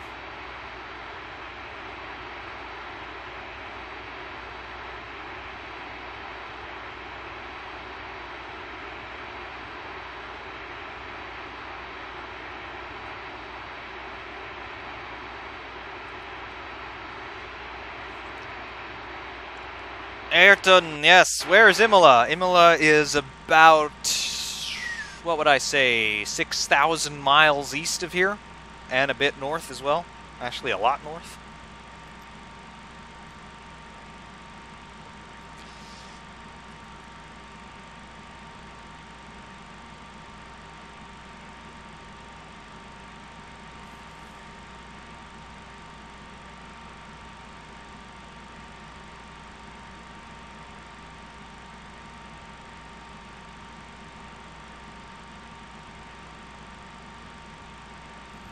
Ha, if only somebody made a SpongeBob boat mod for AC.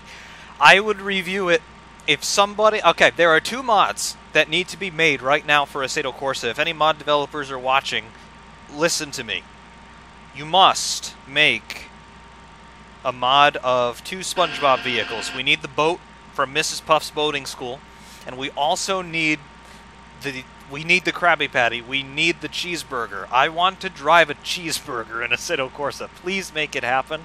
If you do, I will review it. And please give it absolutely ridiculous performance.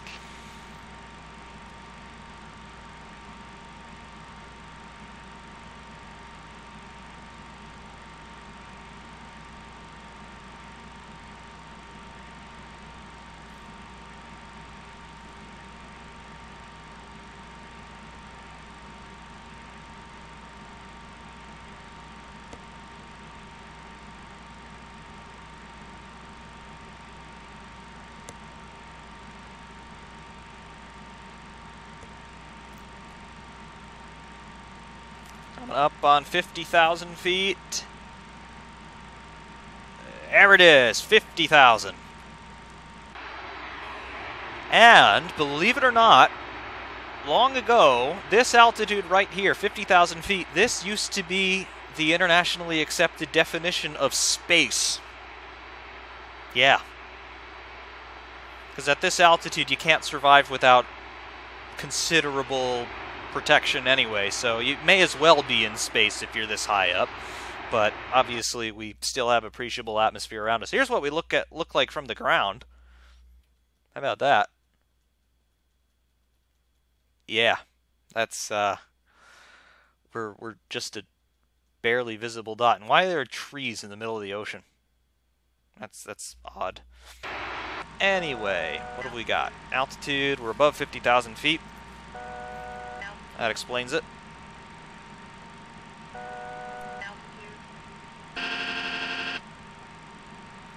Level off, speed 140.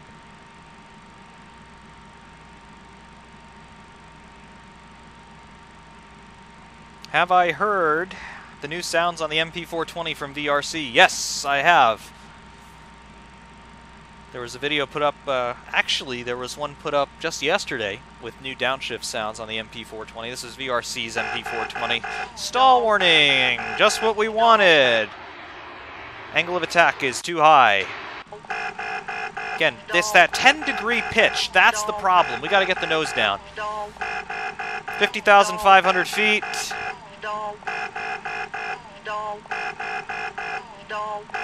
Get me flaps. Flaps, flaps, flaps. Slats extended. There we go. MP420 has not been updated yet, Waleed. They're working on it.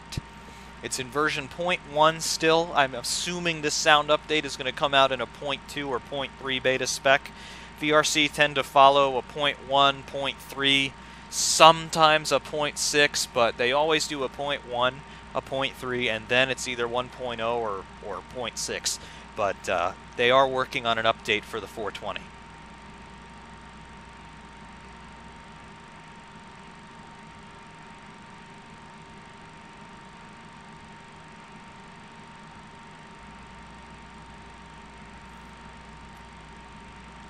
.130 knots is our speed. There's 50,500 feet. This is equaling my personal altitude record in this plane. Motion. We've got flaps coming down, just trying to keep this thing from falling out of the sky. There's Cape Canaveral right there.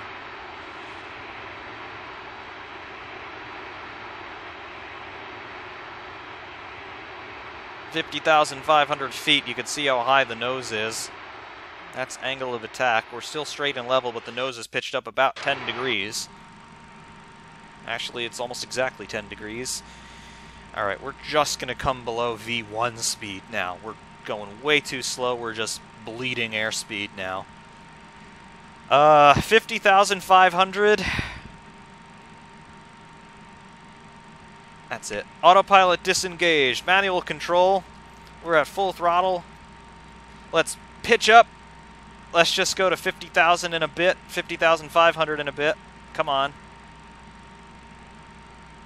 50,540. Come on. 560.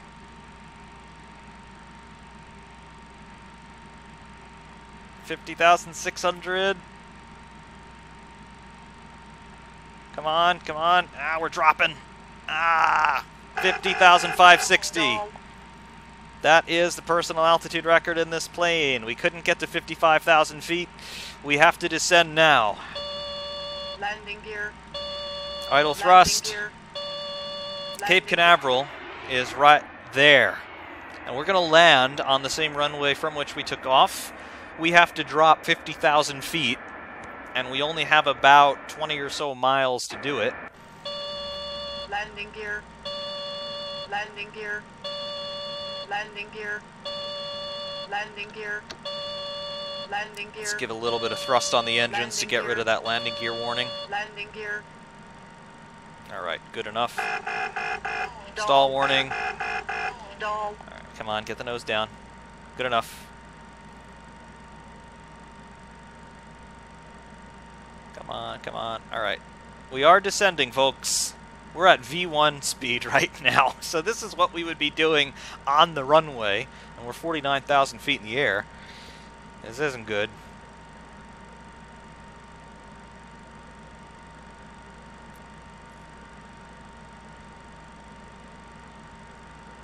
F-Man was trying to get to 55,000 feet. We got to 50,560. I only got 60 feet higher than my personal best. That may be the absolute altitude ceiling for this plane. The air's just too thin to do anything with. Cape Canaveral is over to our right. That's where we took off from, and it's where we're going to be landing. So we got to get over there, and we also need to get about 45,000 feet lower. Man, look out the window here at the wing. Look at all that flutter.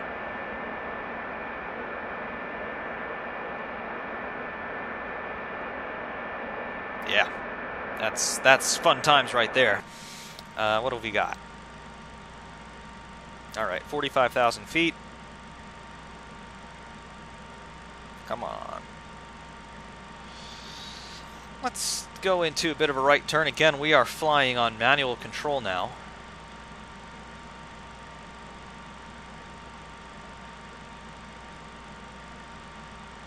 And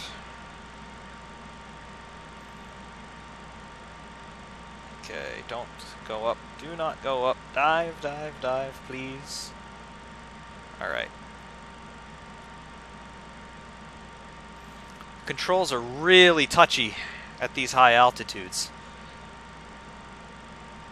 My right wing is not gone. Don't worry about that.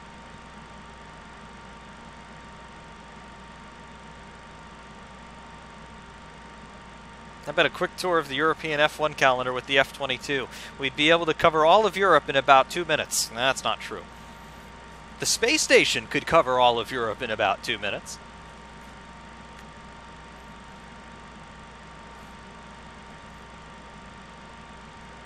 Wing is not damaged. That's just a little bit of flutter induced by the, honestly, by the airflow here. It's really messed up with the altitude that we've got. All right, where are we? There's Cape Canaveral, and there's our runway. We're basically on our alignment already. So what we're going to do is we're just going to start to fly a spiral and head down toward the ground in a spiral.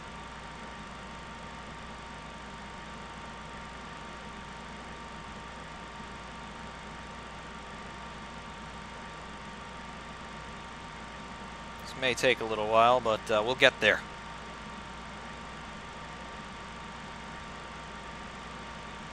Coming down through the cirrus cloud deck at around 41,000. The idea here is, flying in a spiral, we don't want to really change our location, and we don't want to increase our airspeed too much. Still have slats extended. Keep that in mind. Eventually we're going to get an overspeed warning for the slats.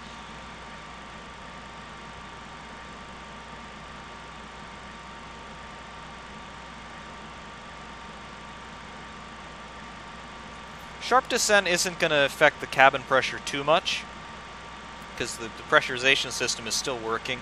It's going to try and maintain it to about 10,000 feet above sea level, no matter what our altitude is. Coming back into our service ceiling now.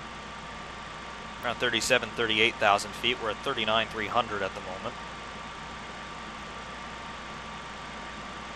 There goes 39,000.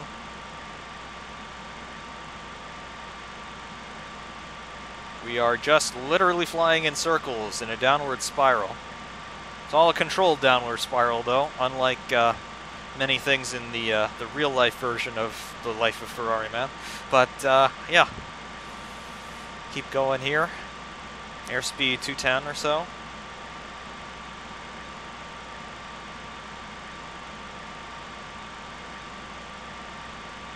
$38,000 feet. Back within our real-world limits here. In terms of altitude, bank angle is going to be an issue in a moment.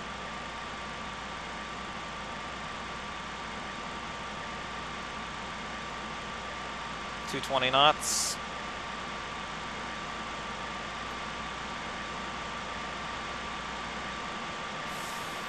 Let's actually extend our landing lights. They're going to give us a little bit more drag.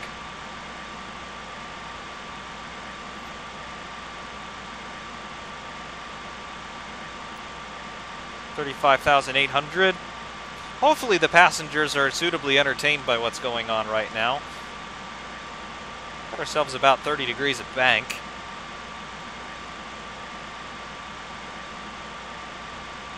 Rate of descent is around 4,000 feet a minute. There goes 35,000 feet. Now here's some perspective. We have dropped by almost 20,000 feet, and we're still 7 miles in the sky. The Airbus A320s, they're great planes. They really are. Alright, let's come out of that spiral. Let's get a little bit closer to Cape Canaveral and our runway.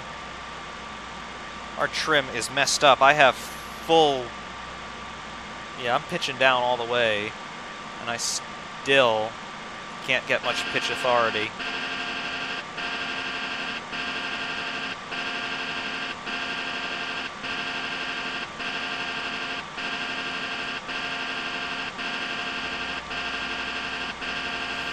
Trim wheel stuck, come on. Stop, stop, stop, stop. Okay. Alright, rate of descent is way too high now. There's an overspeed. Flat's coming up. Stop adjusting the trim. Alright. We are losing control. Alright. Get it. Zero my control inputs and just let the trim take care of it. I want 0. Stop. Good. Alright. Things are neutralized again. Or at least they should be. That's too far. It's way too far. Spoilers. Give me spoilers. Pitch up.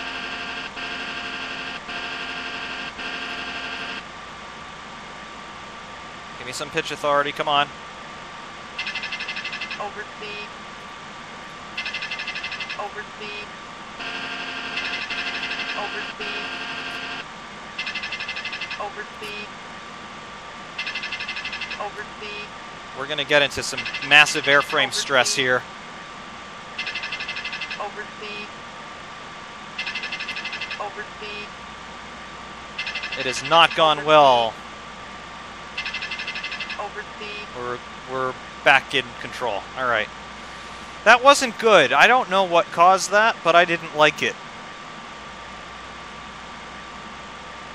Trim went all over the place. We kind of lost pitch authority.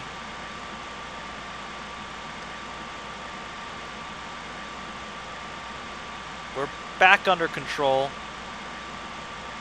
We had to gain some altitude there to control our airspeed, but it's coming back.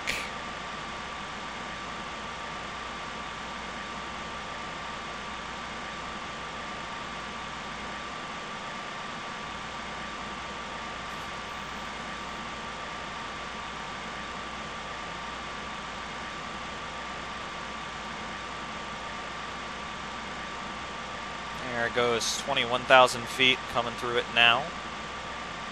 That's fine by me.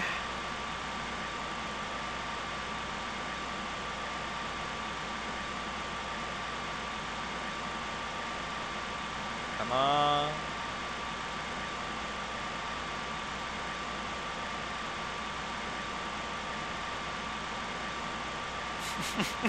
Britain Kithgard. Cinders and ashes. Yes, that's a Thomas the Tank Engine quote.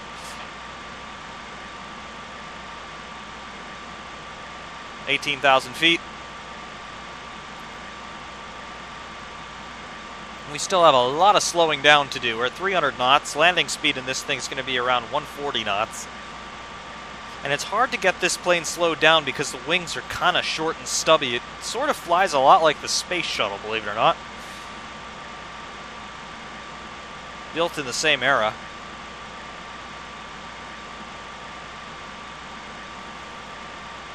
Yeah, at this point the passengers would certainly be suspecting that something wasn't quite right. Now, there's our runway pretty much at 12 o'clock. We're flying way too fast, and we're still way too high, so we're going to do another one of our spiral descents. Last time we did this, it almost ended badly. Hopefully, we've learned our lesson.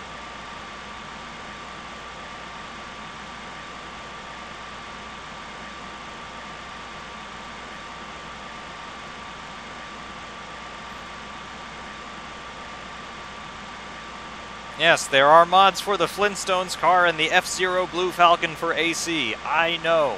However, I don't know what the F-Zero Blue Falcon is. From some sort of TV show or some sort of movie?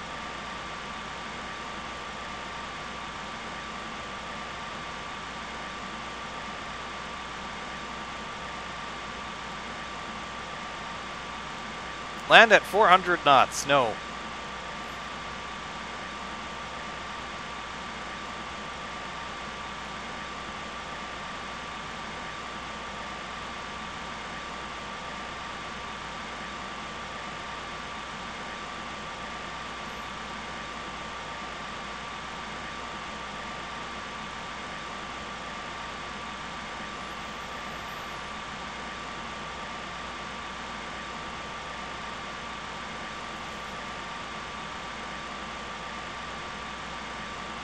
La capital de Colombia es Bogotá, por supuesto.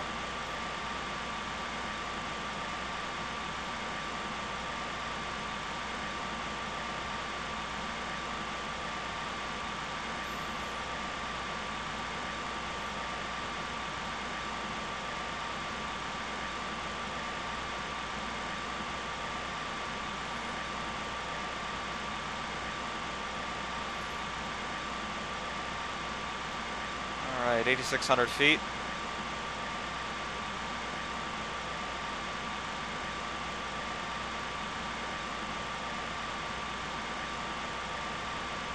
$8,200. 8,000. Sending really fast. That's normal. Just waiting to come out of our turn here. We should still be in line with runway 7,000 feet. Trying to arrest our descent a little bit.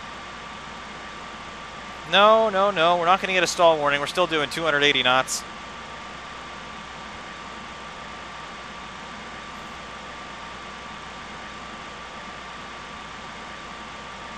I see that the the live chat has devolved into us shouting information. That's cool. You can shout at each other all you want. All right. Now, we're pretty much at a good altitude. We are pretty much lined up with our runway.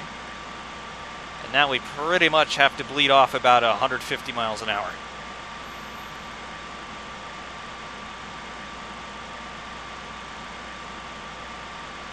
Come on. 5,200 feet, we're mile high. 8802 Gator, yes, he has come among us. Will we crash right into the runway? No, that's not going to happen. Have I just given myself the commentator's curse? Quite possibly.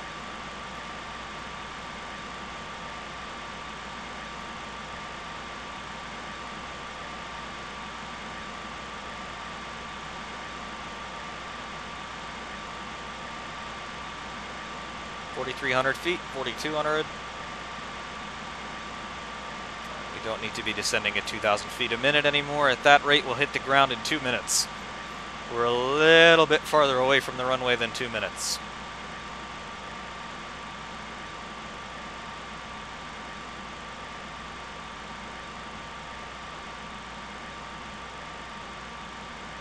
.220 knots.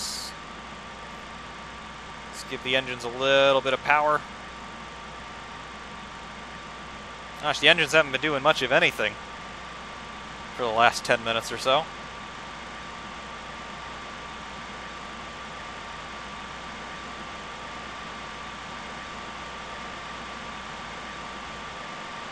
Those draw distances have got to sort themselves out. Yep, that be the runway, and we're pretty much lined up for it. Gonna get a warning here about landing gear. We know. By the way, the speed brakes are still deployed. 2,600 feet. 2,500. Let's get the speed brakes retracted. That's done.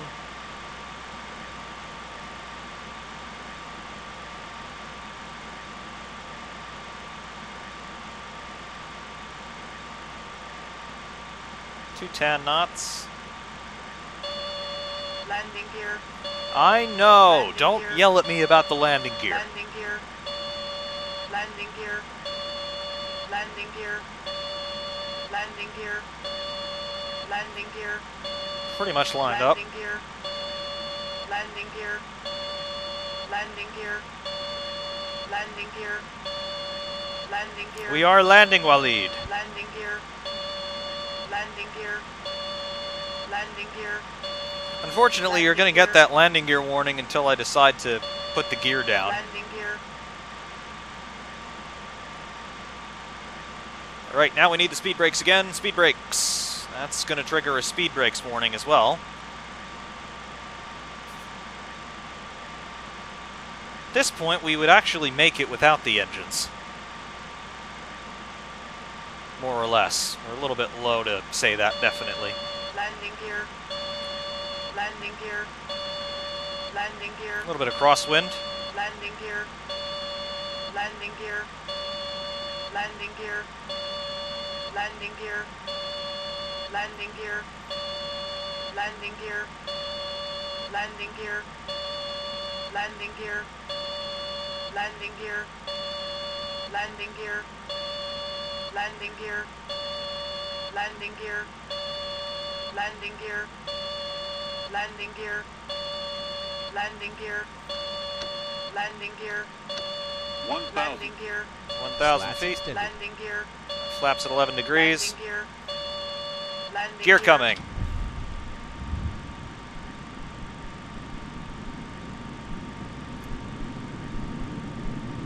Gear down and locked. 3 green.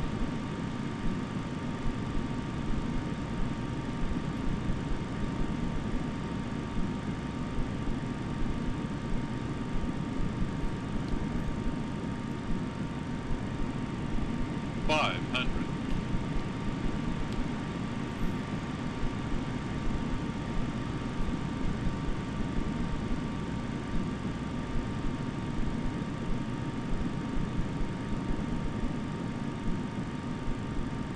$400.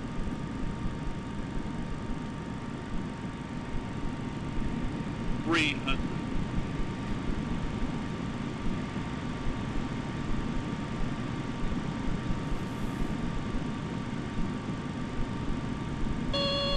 Speed brake.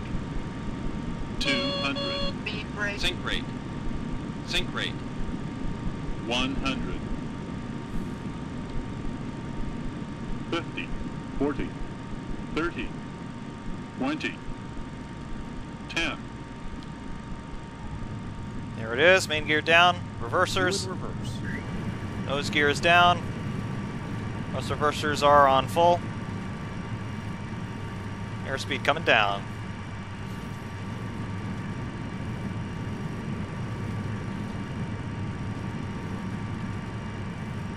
$80 knots. We're off scale low on the 60 airspeed. knots. 60 knots. Wheel brakes coming in. Reverse lights out.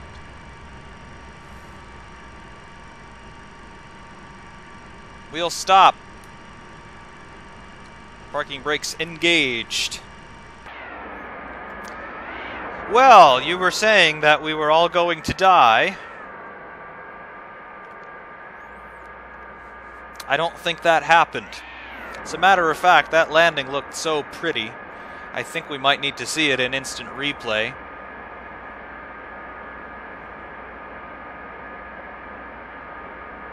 There we go.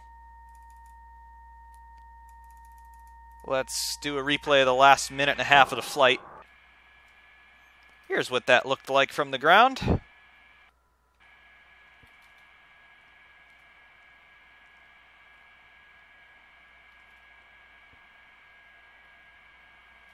Not bad, huh? And you were all thinking we were gonna Crash and burn. No, of course not. Look at this. Picture perfect. Tree's going to block the view at a touchdown, but look at that. Look at that gloriousness.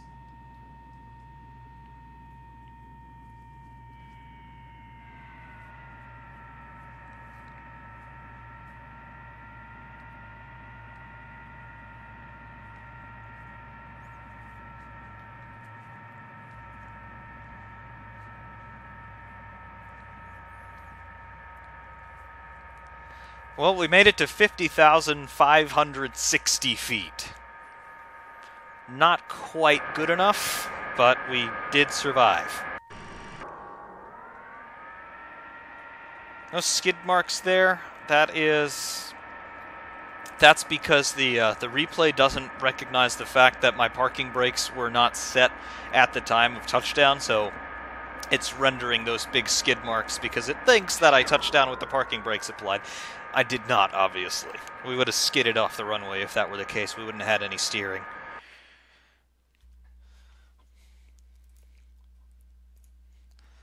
Let's see that landing again. I know that it looked particularly good.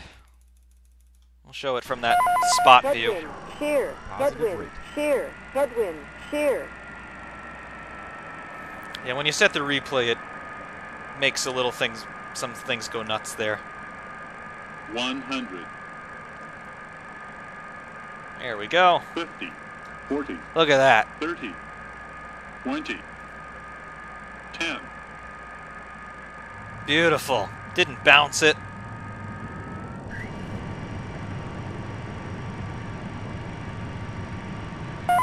Tailwind, shear, tailwind, shear, tailwind, shear.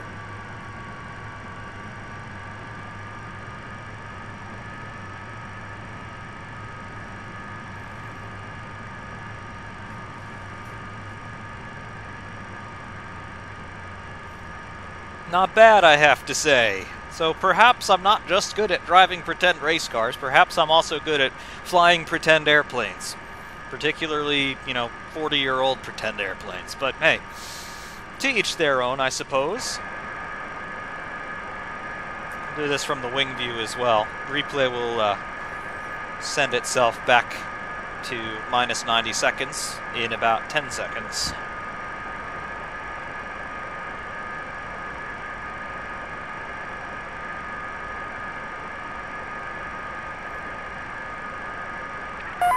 Headwind, shear, headwind, shear, headwind, shear. Not bad. Watch for the wing flex on the landing. When the main gear hits the deck, you might be able to see a little bit of bounce there in the wing. 100, 50, 40, 30, Wait for it. 20, 10, A little bit of wing flex, maybe. Not bad. I didn't deploy the spoilers on landing, but oh well. Didn't really need them. This runway is 15,000 feet, so there's really no pressure to get it stopped. Not bad. Not bad at all, I have to say. And is mayonnaise an airplane? No, Patrick. Mayonnaise is not an airplane.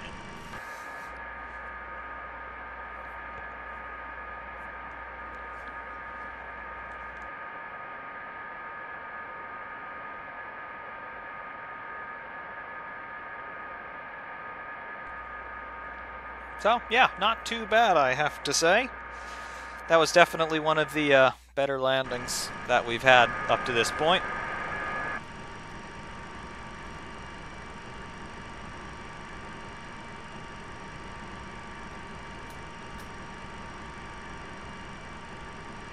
Anyway, parking brake set. Let's power this thing down, put it back where we found it. So, battery coming back on.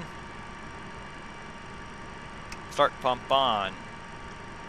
APU master to run. And start.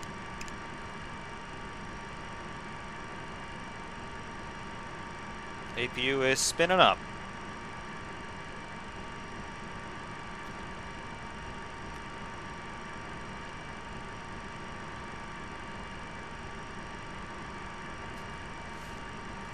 Hesitated I. The passengers are not stuck to the ceiling. They were all seated with their seatbelts fastened because the fasten seatbelt sign was on for the entire flight. How about that? Turn that off now.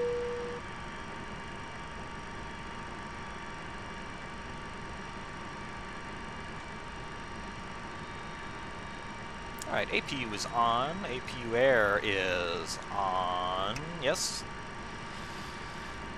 APU power bus on as well. I'm going to shut the engines off.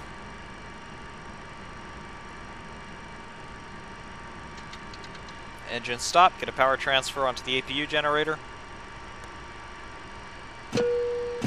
There we go.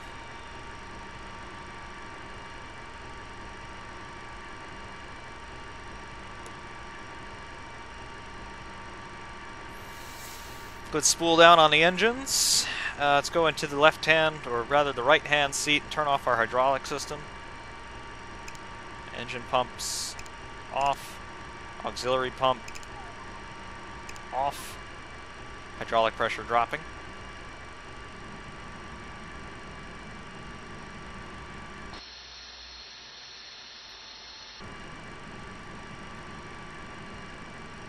In the meantime, close lead air valves.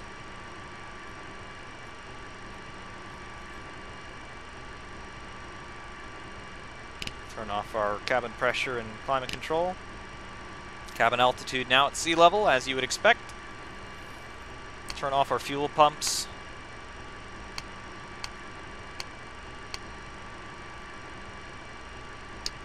Turn off our de-icers and anti-fog.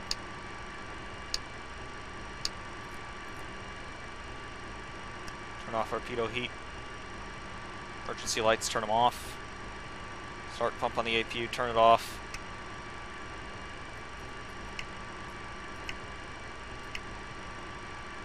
Ignition off.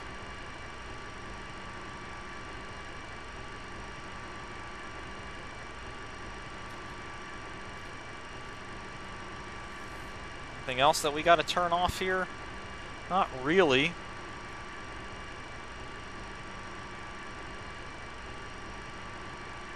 At this point, we can call the attendant. Doors and stairways. Let's open up the aft stairway. There it goes. So now all the passengers who had been stuck on board for that whole extravaganza, they can jump off and run for their lives.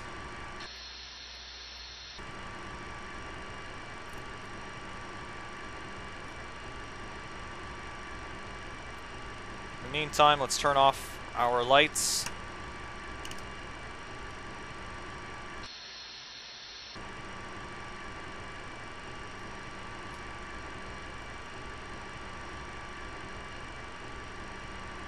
And we're just about ready to power this thing down. Turn off the APU air. And shut down the APU. That'll happen in a couple of moments here.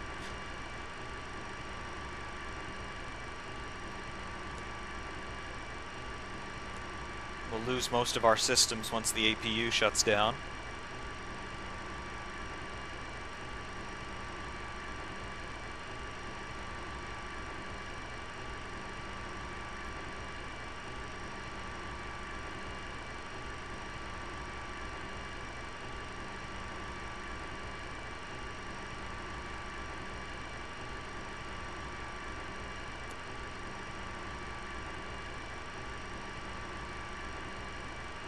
Waiting for the APU to shut off. That should happen in a few seconds.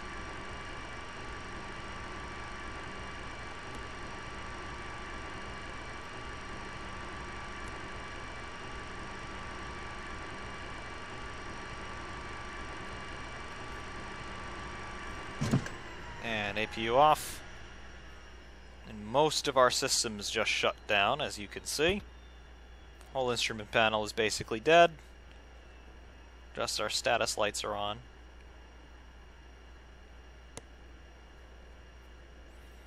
And the only thing running is the battery, which gives us very limited power. APU RPM 0, and battery off. And that's it.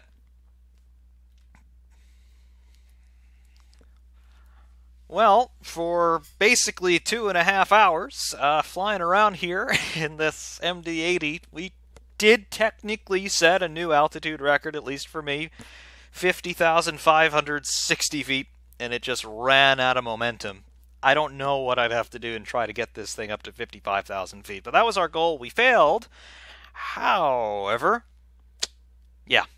That's what you get when you do experiments. Sometimes they work, sometimes they don't. This one didn't quite work, but we didn't crash. We didn't cause any undue trauma. Perhaps we caused a little bit of trauma, but you know, nothing that's not recoverable after maybe, I don't know, a few decades of therapy. But not bad.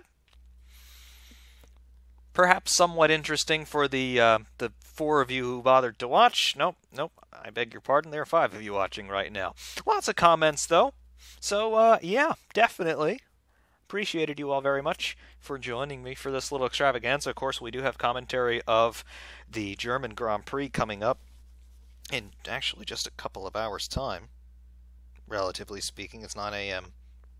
USA East Coast time, so it's 10 p.m. now, USA East. So, yeah, a few hours between now and then, but we'll be there soon enough. We'll be commentating the German Grand Prix. Obviously, Sebastian Vettel on pole, 0.2 of a second quicker per lap than Valtteri Bottas, who was in the only Mercedes to survive to Q3. That's going to be interesting to see, of course, tomorrow morning for all of us. Should be fun. Good to see Formula 1 going back to Hockenheim, although it's not the Hockenheim that a lot of us remember and long to see once again. But, yes, very cool.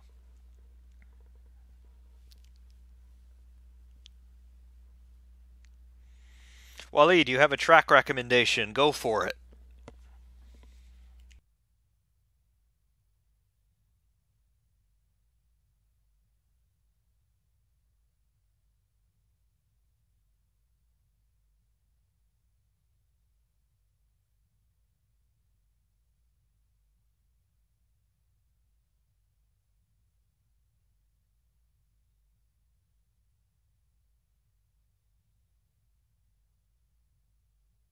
Hashtag not my Hockenheim ring. I love it.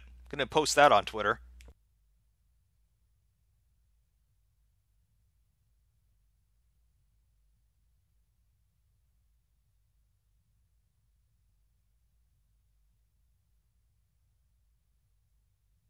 Modena from Race Department. I've never actually heard about it, but, I'll try that. Sounds cool. I'm assuming that track is in Italy, not too far away from the Ferrari factory.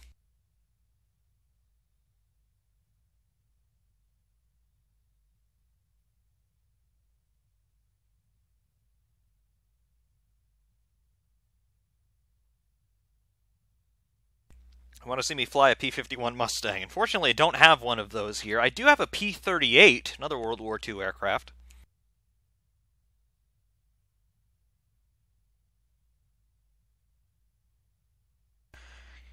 You see, 8802 Gator, the new Hockenheim would be a brilliant circuit if you added about 2 miles of straights through the forest. That's the edit I think needs to be made to Hockenheim. Who's with me?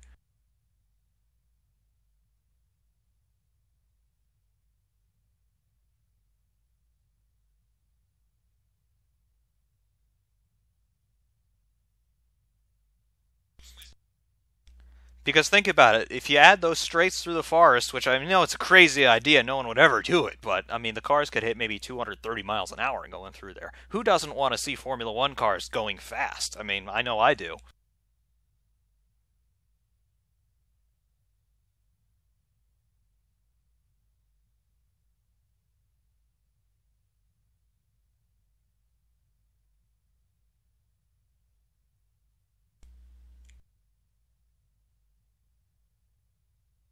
I will have to say, though, the cornering speeds this year, they are ridiculous. I mean, these guys are pulling 6.5 G through some corners. That's crazy. And the lap time, Sebastian's pole time, what was it, a 112 and change? Like, whoa, that's quick. Or was it a 111 and change? I actually have to look it up now. because, yeah, what was Seb's pole time today? It was crazy fast. Let's see what those results are as I go into my Formula One app, if it ever loads. 1:11.5 or something, according to Waleed. What was it? Qualifying the results from Q3. Just pulling that data up now.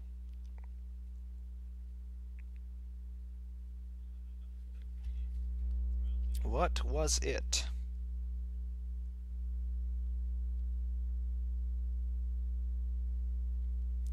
Seb, pole position, 111.212. That's insane. Bottas a 111.416, Raikkonen a 111.547. The first car into the 112s is Magnussen in P5. So your top four starters all in the 111s. Verstappen there in P4, 111.822. The slowest recorded time of the weekend, in qualifying anyway, Lance Stroll in P19 with a 114.206. Yeah, 114. That's fast in and of itself. And that's 3 seconds off of pole position. Wow.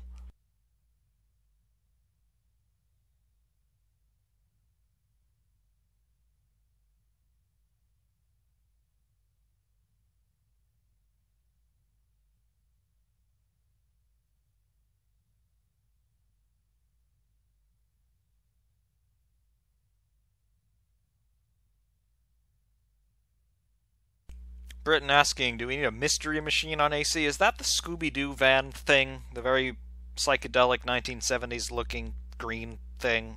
Because if it is, no, we don't.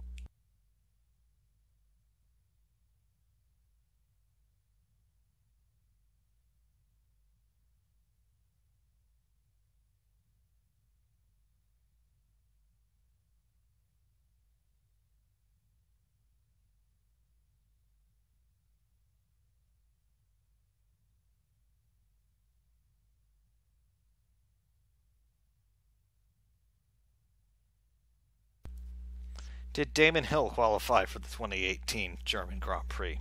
No. No. I don't know where that's coming from. No, he obviously did not.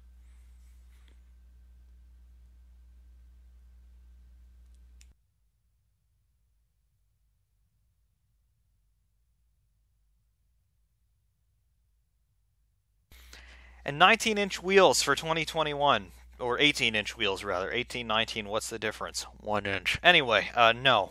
No. Bad idea. The teams are going to have to redesign almost every component of their suspension systems. Pirelli, or whoever the tire supplier is going to be by that point, is really going to have to try really hard to make these tires work. Because, think about this. The drivers have problems with tire temperature as it is, either getting trouble with the warm-up or with overheating. If you've got 19-inch wheels, or 18-inch, why do I keep saying 19? It's 18-inch wheels. If you've got such a large wheel, it's going to demand that the tire sidewall be a lot thinner than it currently is to basically maintain the same circumference of the wheel and tire put together that we have now. So that means that you're going to have less rubber because the tires are going to be thinner. I'm going to think that's going to cause a lot of trouble with overheating, because you have less rubber for the heat to diffuse into.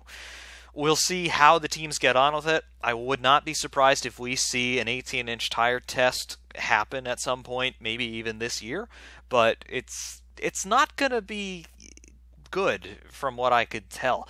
Also, you're going to have heavier wheels because they're going to be bigger. It's more unsprung mass in the cars, meaning that you're going to lose agility, your center of gravity is going to be off, and your center rotation is going to be different. The cars are going to have a lot of adjustment in terms of their design to make those bigger wheels work.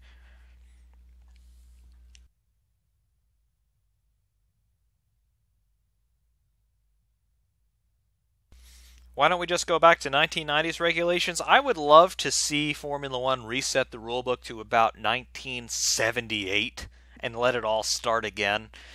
If you could maintain the safety to the standard that it's at today, reset the rulebook to well in the past and let the designers play.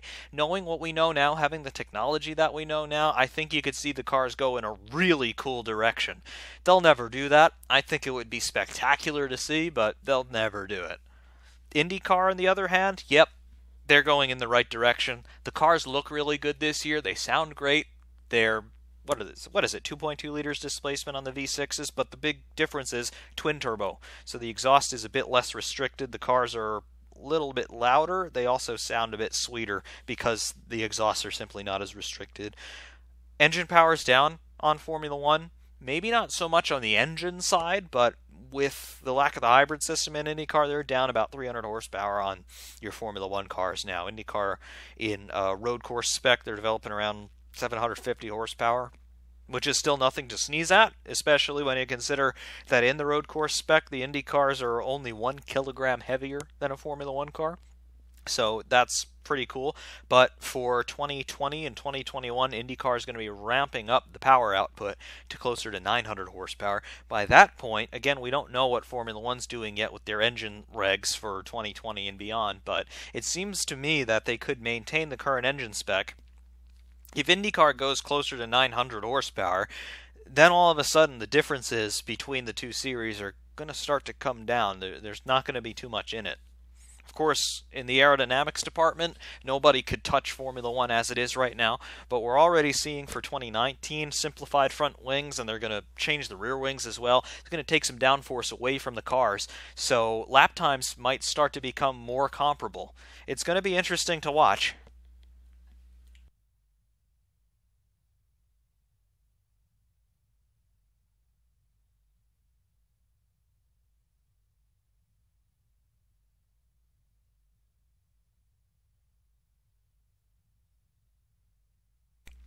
The speed of IndyCar in 2020, 2021, whenever they're going to roll out those higher power outputs, it might be comparable to Formula One in the V10 era. It remains to be seen, but I wouldn't put it past them. Remember, IndyCar, despite the topside aero not being nearly as highly developed as it is in F1, you got to remember as well, the IR18 is utilizing ground effect to a large extent, so overall downforce levels could be comparable to a V10 F1 car, late 90s, early 2000s. I think those comparisons might be tenable moving into 2020 and 2021.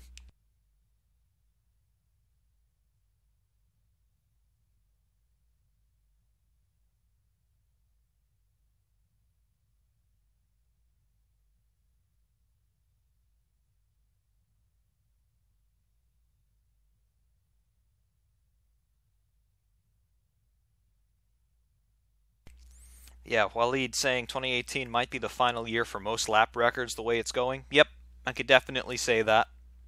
2019, some conservative estimates are saying the cars might be 3 seconds a lap slower. We'll see if that materializes.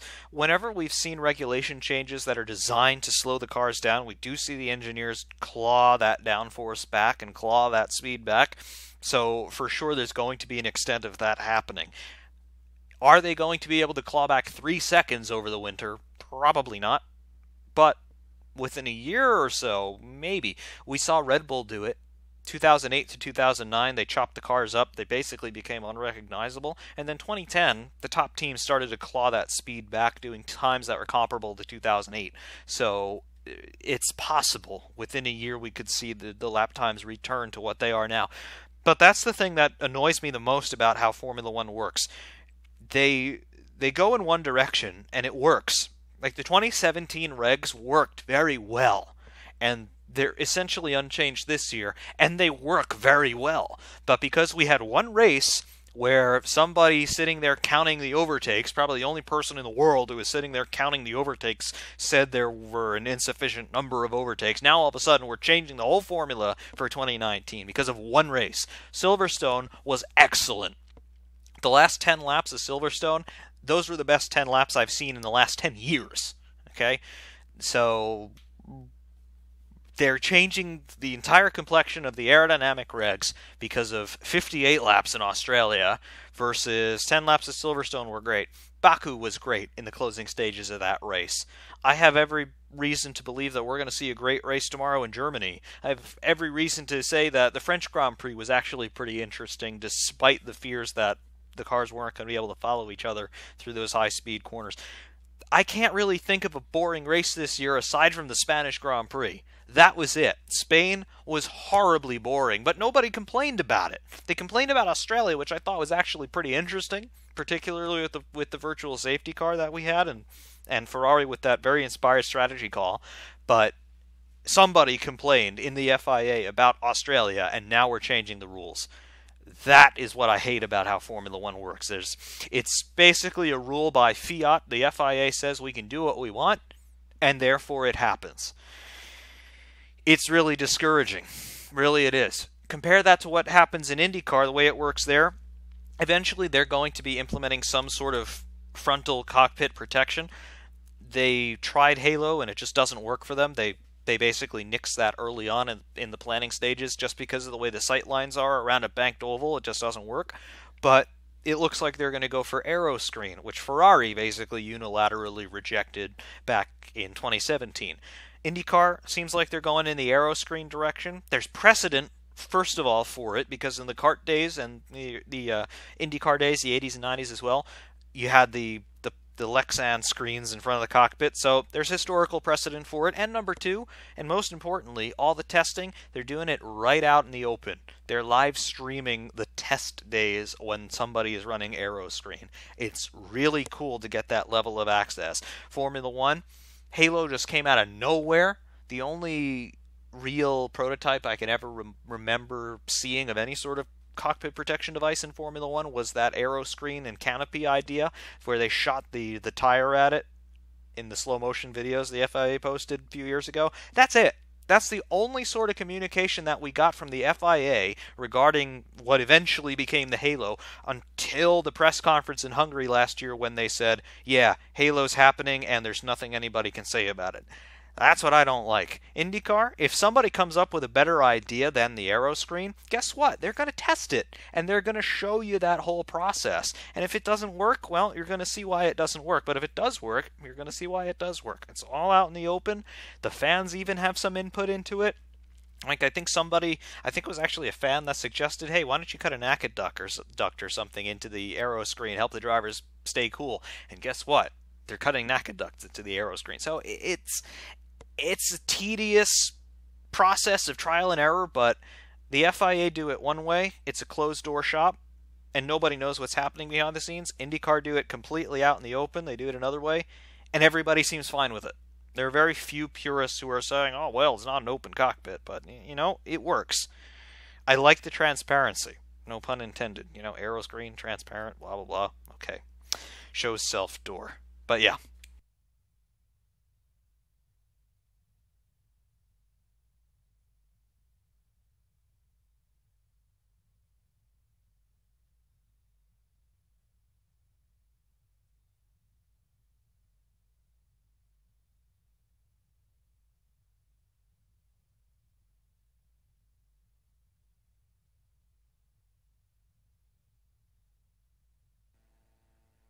Waleed, yes, I do agree. The FIA do have knee-jerk reactions basically to everything.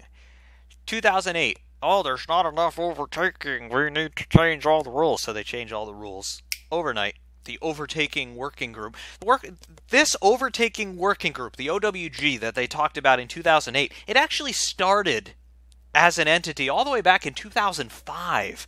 You can go trawling through the FIA website and you'll find design sketches for a rear wing it's a biplane rear wing. You have basically two independent rear wings, one over each rear tire for the most part. Kind of like an LMP1 car, kind of like the aero kit on the Dallara DW12.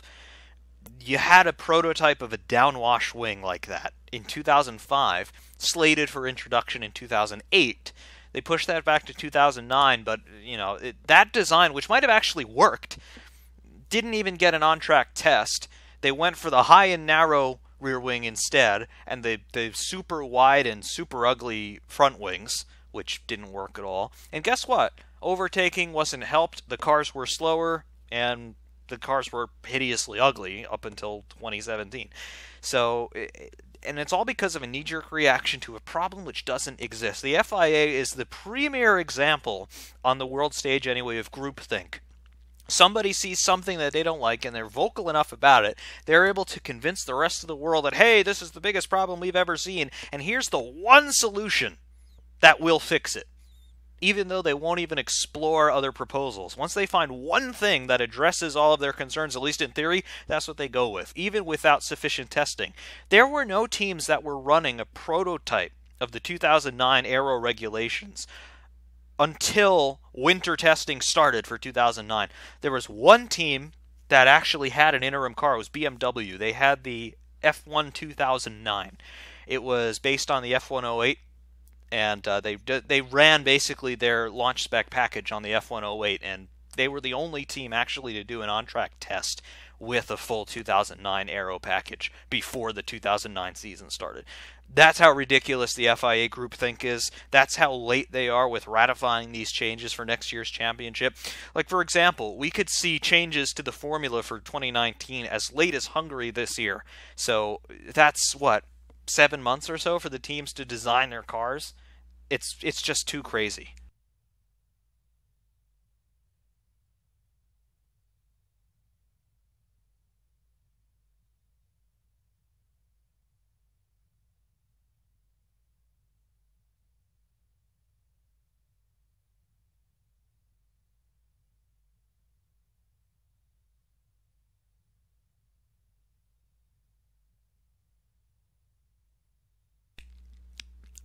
The formation lap for tomorrow's German Grand Prix, it starts at 10 past 9 on the Best Coast. And yeah, I am in the job market at the moment. I do have a couple of very promising leads, but for the moment, yep, in the job market. If somebody would want to nominate me for FIA president, I would very gladly run. And once I got to Paris, I would immediately relocate the FIA headquarters to, well, New Jersey. And then, yeah, I would basically chop up Formula One to bring it back to what it was in about 1994 or so. I don't want the driver aids, but at the same time, I don't want the hybrid systems. I don't want all of this techie nonsense that very few people can really get their heads around, and I don't want all that techie nonsense to have so much influence in how fast the cars are. I want horsepower, and I want horsepower generated by combustion engines. I want aero rules that are effective, but also make the cars look good. So I want wide and low rear wings, and I want, you know what? I would go for the single main plane wings that we had in the early 90s that ran very low, close to the tarmac, with the skid plates on the bottom, which gave us those fantastic sparks. I would love that. Keep the monocoque essentially the same dimensions as it is now. I'd want the cockpit protection there, with the high cockpit surround there to minimize whiplash and lateral impacts. Halo is gone. Halo is not even there, not even a question. Perhaps an aero screen concept could happen, or an enclosed canopy sometime down the road if you could get it to work, but open cockpit for the time being. And let the designers play. Let them play with things like ground effect. I'd let them run skirts if they wanted. Get downforce on these cars. Get the cornering speeds up. If the drivers can drive them, go as fast as possible.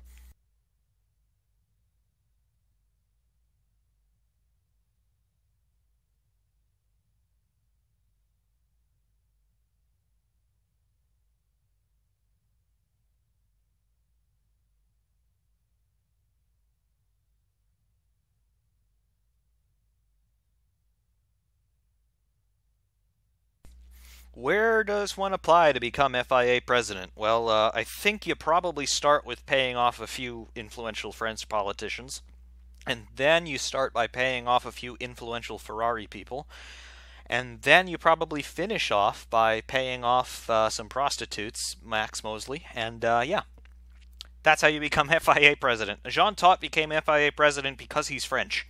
End of sentence.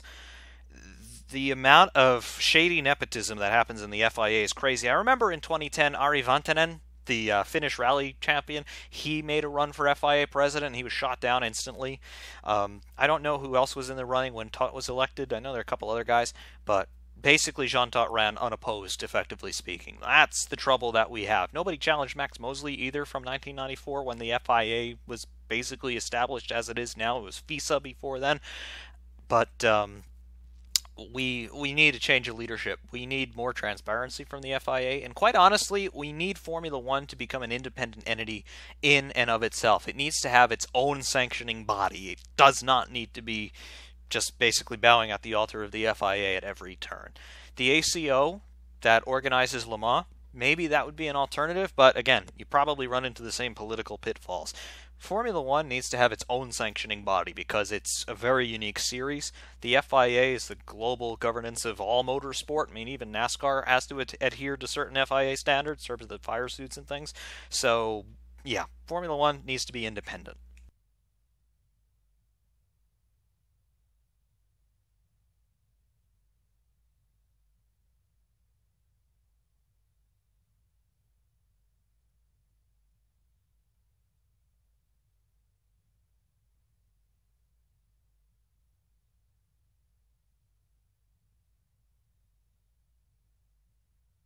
Cozy McRae asking, are there F1 skins for the MD-80? Nope. None that I've seen. Maybe somebody's made one, but I don't know about them.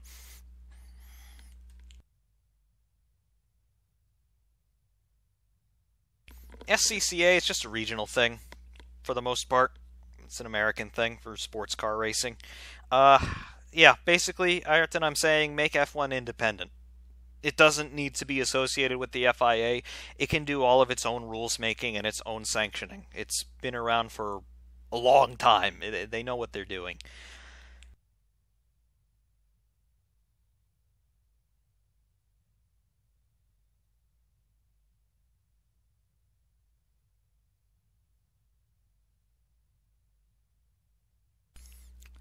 So what was a flight in the MD-80 turned out to be a rant against the FIA. Hey, there's a pattern with me. Most of the time I live stream, it ends up being a rant against the FIA. At least I'm consistent.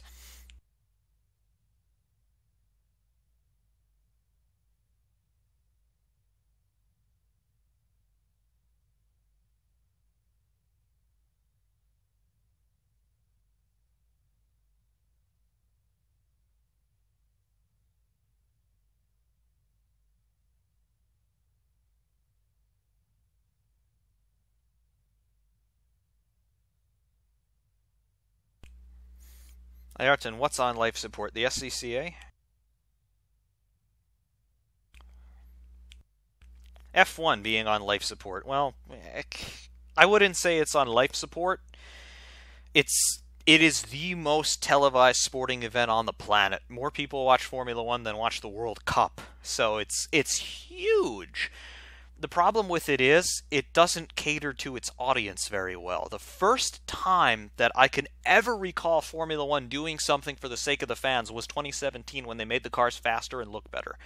But that lasted 1 year. This year, against pretty much the will of all the fans, Halo came in. Nobody likes it, at least in the fans, and most of the drivers don't even like it, but they're getting paid millions of dollars to drive these cars, so they just shut up and get on with the job. But they don't care about what the fans want. The Liberty Media think that the fans want to see overtaking. We don't want to see overtaking. We don't want to see artificial overtaking. We don't want DRS. That's what we don't like. I want to see cars with the possibility of getting a great slipstream down a straight into a braking zone. That's how overtaking happens on road courses. Look at any race on any road course and you don't see cars following nose to tail through high-speed corners. It just doesn't happen. It's not how racing works. You get a run on somebody down a straight and you outbrake him. That's how you overtake on a road course. They think that you could apply NASCAR thinking to Formula One. It just doesn't happen that way. Even in IndyCar, even when they're on the ovals, it's not very often that you see somebody overtaking through a corner, at least not flat out. You see somebody get a run down the straight, and then even on the super speedways, they overtake going into the corner. That's just how it works. That's physics. I don't understand what they're trying to get at by saying we need to have the cars follow closely nose to tail. It doesn't matter. You need the cars to slipstream. That's it. You just need to make sure that they can get within like 1.5 seconds or so. so that they can set themselves up for a draft down the straight. That's all that's required. Even DRS coming into effect within 1 second, that's still not enough. You need them to be able to get up to the car in front, and then it's up to the driver. That's it.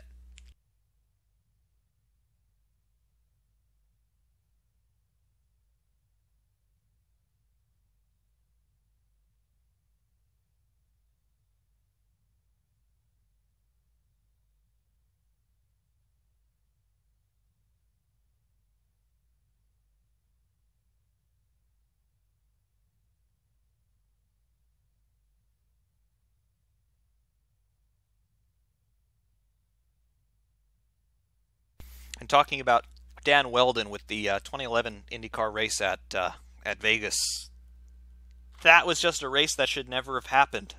It's pretty simple. You had, how many cars were running on that 1.5 mile oval? 33 cars, something like that. Way too many cars in that race, first of all. That's a track that should have no more than maybe 20, 22 cars on it. There's just not enough space for a field that big. And Dan Weldon wasn't even supposed to be in that race. He was there on a bet, basically. If he could win the race from where he was, they were going to give him like $1 million or something crazy like that. Dan Weldon was not the only driver to be approached to run that car that day. I believe Fernando Alonso was approached about it. Kimi Raikkonen was approached about it. And both of those guys said, no, this is just too crazy. And Dan Weldon, being in the IndyCar series already, said, sure, why not? Then we all know what happened. There were just too many cars in the same place at the same time. And with a field that big and with speeds that high, there was just no time for anybody to react. The accident that killed Dan Weldon also took out like 12 other cars. 4 of them got airborne. A couple of them got into the catch fence. Dan Weldon, unfortunately, went the wrong way into the catch fence. But Will Power was also right up there in the catch fence. His car happened to pitch around the other way. There's just no way you can avoid that. The only way to avoid that is either to not run the race at all, cut the field down, or figure out a way to slow the cars down through there, because they were doing 225 miles an hour flat out around a 1.5 mile oval, 4 wide. It's just too much. The thing that sticks in my mind from that race, aside from Dan Weldon's accident, was watching Danica Patrick in that race, because I don't know what it was, but she knew something that day. She had this sense that something was off. So you watch her onboards in the couple of laps that are leading up to the crash, and you just see her back off. And there was no reason for her to back off at that moment. She just did. It was almost as if she got a little whisper from the great beyond that something bad was about to happen, and she lifted. And that's the only reason why she wasn't where Dan Weldon was when the crash happened. It was eerie to watch.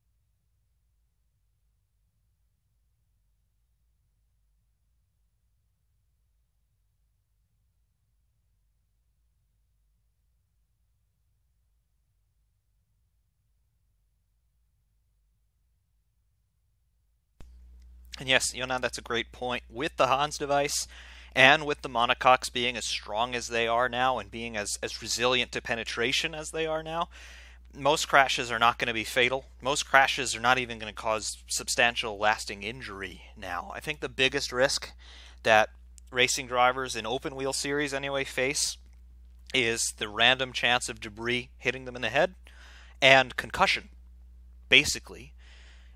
Unless you're at Indianapolis someplace where you're going into the corners at 230 miles an hour and you hit the wall like Sebastian Bourdais did last year and broke his pelvis, you're not going to get a substantial injury in a race car. The risk of fire has been greatly negated nowadays with the fuel cells the way they are, and with the valves that'll shut if the car rolls over. You're not going to have fuel spilling all over the place. The fire retardant suits that they wear, the fire retardant materials that are in the cockpit, And honestly, the safety crews that are there to be right there with extinguishers if they need to be there, that's what's negated the risk in motorsport. It's the design of the car and it's the safety equipment that the drivers are wearing. That's the biggest thing. Aside from that, dealing with concussions, thinking about Dario Franchitti at the race in Houston, I think it was. Where was that? 2014 or so. When he went up into the catch fence, his injury, his career-ending injury, was actually concussion. Because, again, you can put the driver in a helmet. You could put the driver in a cage, which is basically what Halo has done. But you have to arrest the motion of the head, which is something that the Hans device has done to a great extent.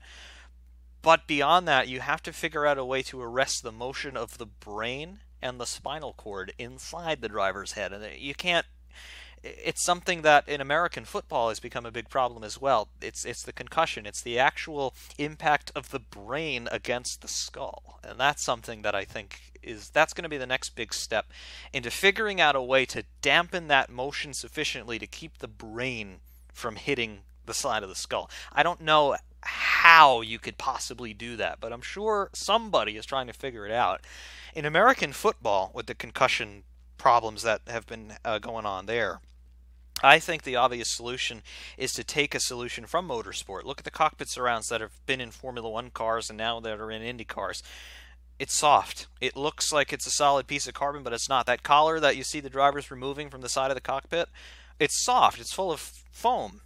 Impact-resistant foam that's designed to absorb energy when it's hit at a high speed, but it's also designed to give a lot as well. So it provides a gradual deceleration in relative terms to the driver's head as it's hitting the side of the cockpit. That's what's going to reduce your concussion risk. In American football, if you could make the outer shell of the helmet soft, so that in the case of helmet-to-helmet contact where they just hit and bounce off of each other, that sudden change of direction is what causes the concussive injury. Make the outer shell of the helmet soft. This way, when they hit, they just sort of connect and stop, rather than hitting and then bouncing off of each other and changing direction violently. I don't know why nobody has tried that, but that's my solution to that.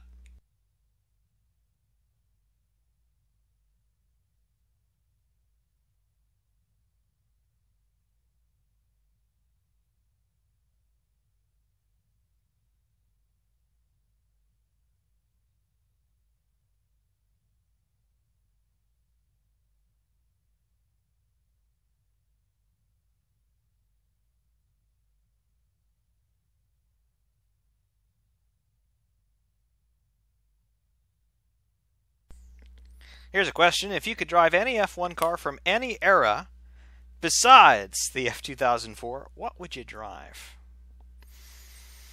Well, once I was done in the F2004 and understanding that it was way better than I could ever hope to be, that's an interesting question. MP46 maybe? MP44 maybe? I don't want to say MP420 because it's basically the same as the F2004. It's just a year removed from it. So I imagine it would be quite similar. Try something from the 80s or early 90s. That might be fun.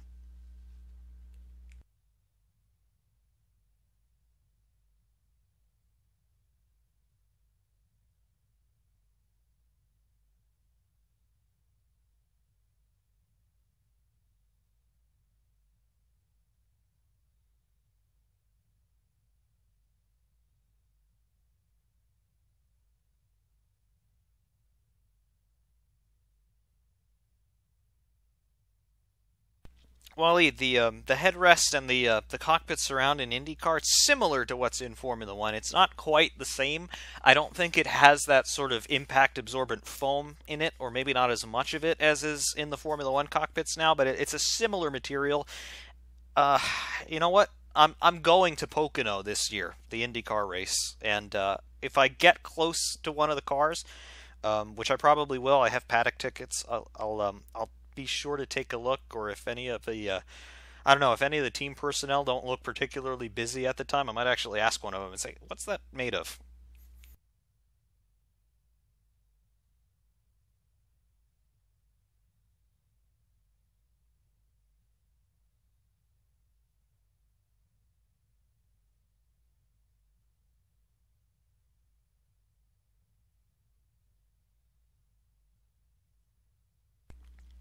And actually, that leads me to another side point.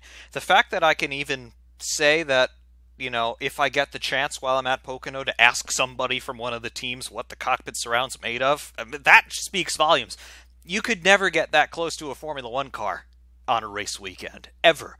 When I was at Pocono last year, I was in the paddock about an hour before the race, and they're wheeling the cars right past me, bringing them to scrutineering. I mean, it doesn't get much closer than that. I was in the Penske garage when they were doing a shift check on Castroneves' car. Yeah, you'll never get that close to a Formula One car on a race weekend.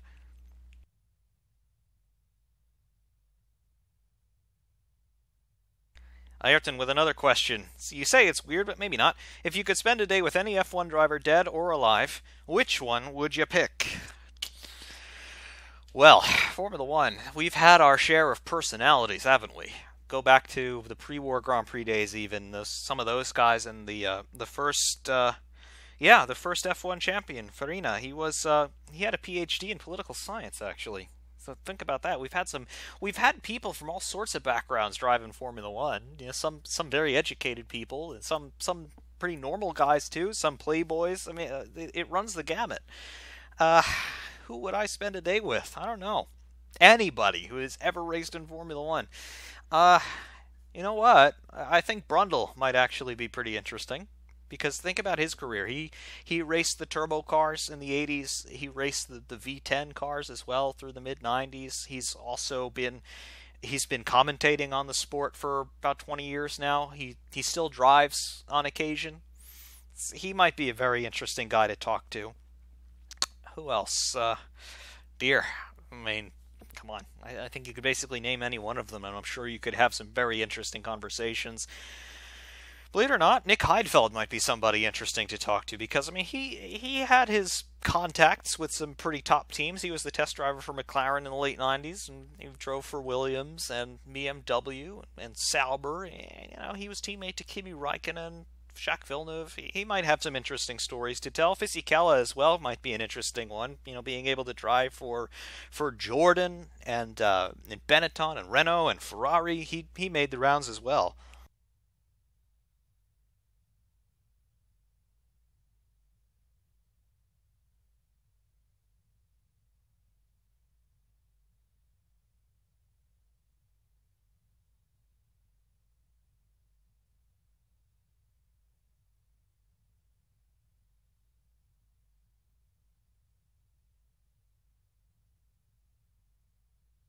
Which tracks in the US would be good for Formula One races? Well, at this point, we only have two that actually fit the FIA Grade 1 spec. That's COTA, where we have the US Grand Prix, and Indianapolis. So those are the two obvious choices. Aside from that, where I'd like to see it happen, but it never will happen, it would be really cool to see F1 at Laguna Seca. I know IndyCar's going back there for 2019. They are going to be making some upgrades to the circuit. The biggest upgrade that I've heard of so far, they're adding asphalt runoff outside of turns 1 and 2.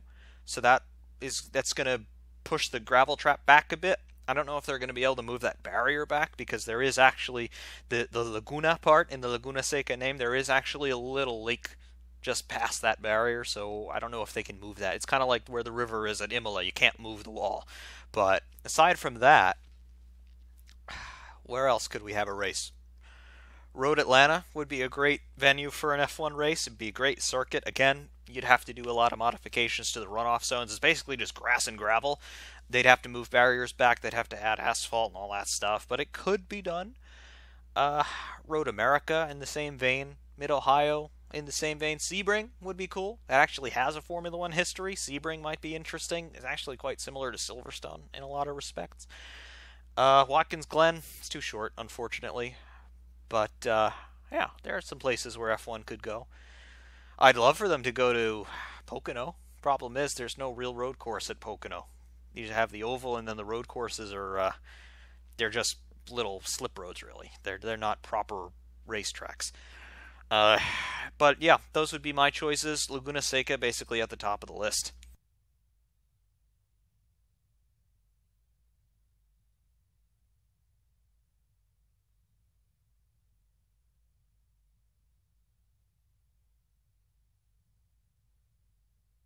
Belle Isle, I mean, F1 runs at Baku. There's no runoff there, so that's probably not a concern at Belle Isle. F1, it would be far too bumpy for them. The cars run so low and they're so stiffly sprung. When IndyCar goes there, you just see how they're porpoising over the bumps, particularly coming into the braking zone down the straight after turn 2. It's a spectacle. The Formula 1 cars would have a big problem at Belle Isle as it is. They'd have to do a lot of resurfacing, but they run at Baku, so there's precedent there. The speeds would be a lot lower at Belle Isle than they are at Baku, so they could get them stopped in time. But again, the FIA would assess that circuit, and they'd be like, oh, well, you need to add tires here and here and here, and you need the Tech Pro barriers here and here, and you need 50 miles of runoff after this corner. So again, the amount of finagling that would have to happen, it just makes it untenable. And not to mention the fees that Formula One charges circuits for hosting a race. It should be that the racetrack makes money for hosting a race, but not according to Formula One.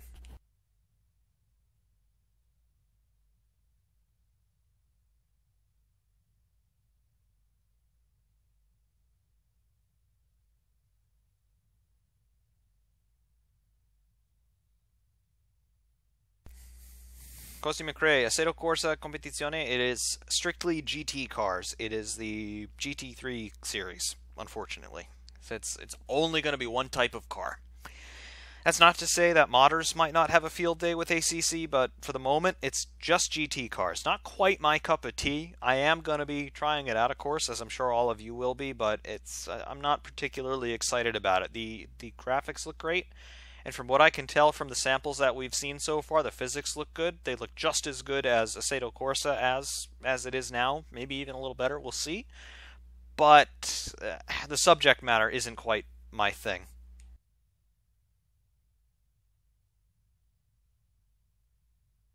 Sonoma for Formula 1. IndyCar isn't going to stay at Sonoma. I think it's a boring track, honestly. Sector 1 is great, especially when you get into the infield there. You get that elevation change with the long right and long left-hander, but then the rest of it is just flat. It is literally a drag strip with some chicanes thrown in. It's boring. Assetto Corsa 2, if ACC is nothing more than basically a market test bed for AC2, that's what I hope, and it should be cool. AC2 probably won't be around until 2020, I would say.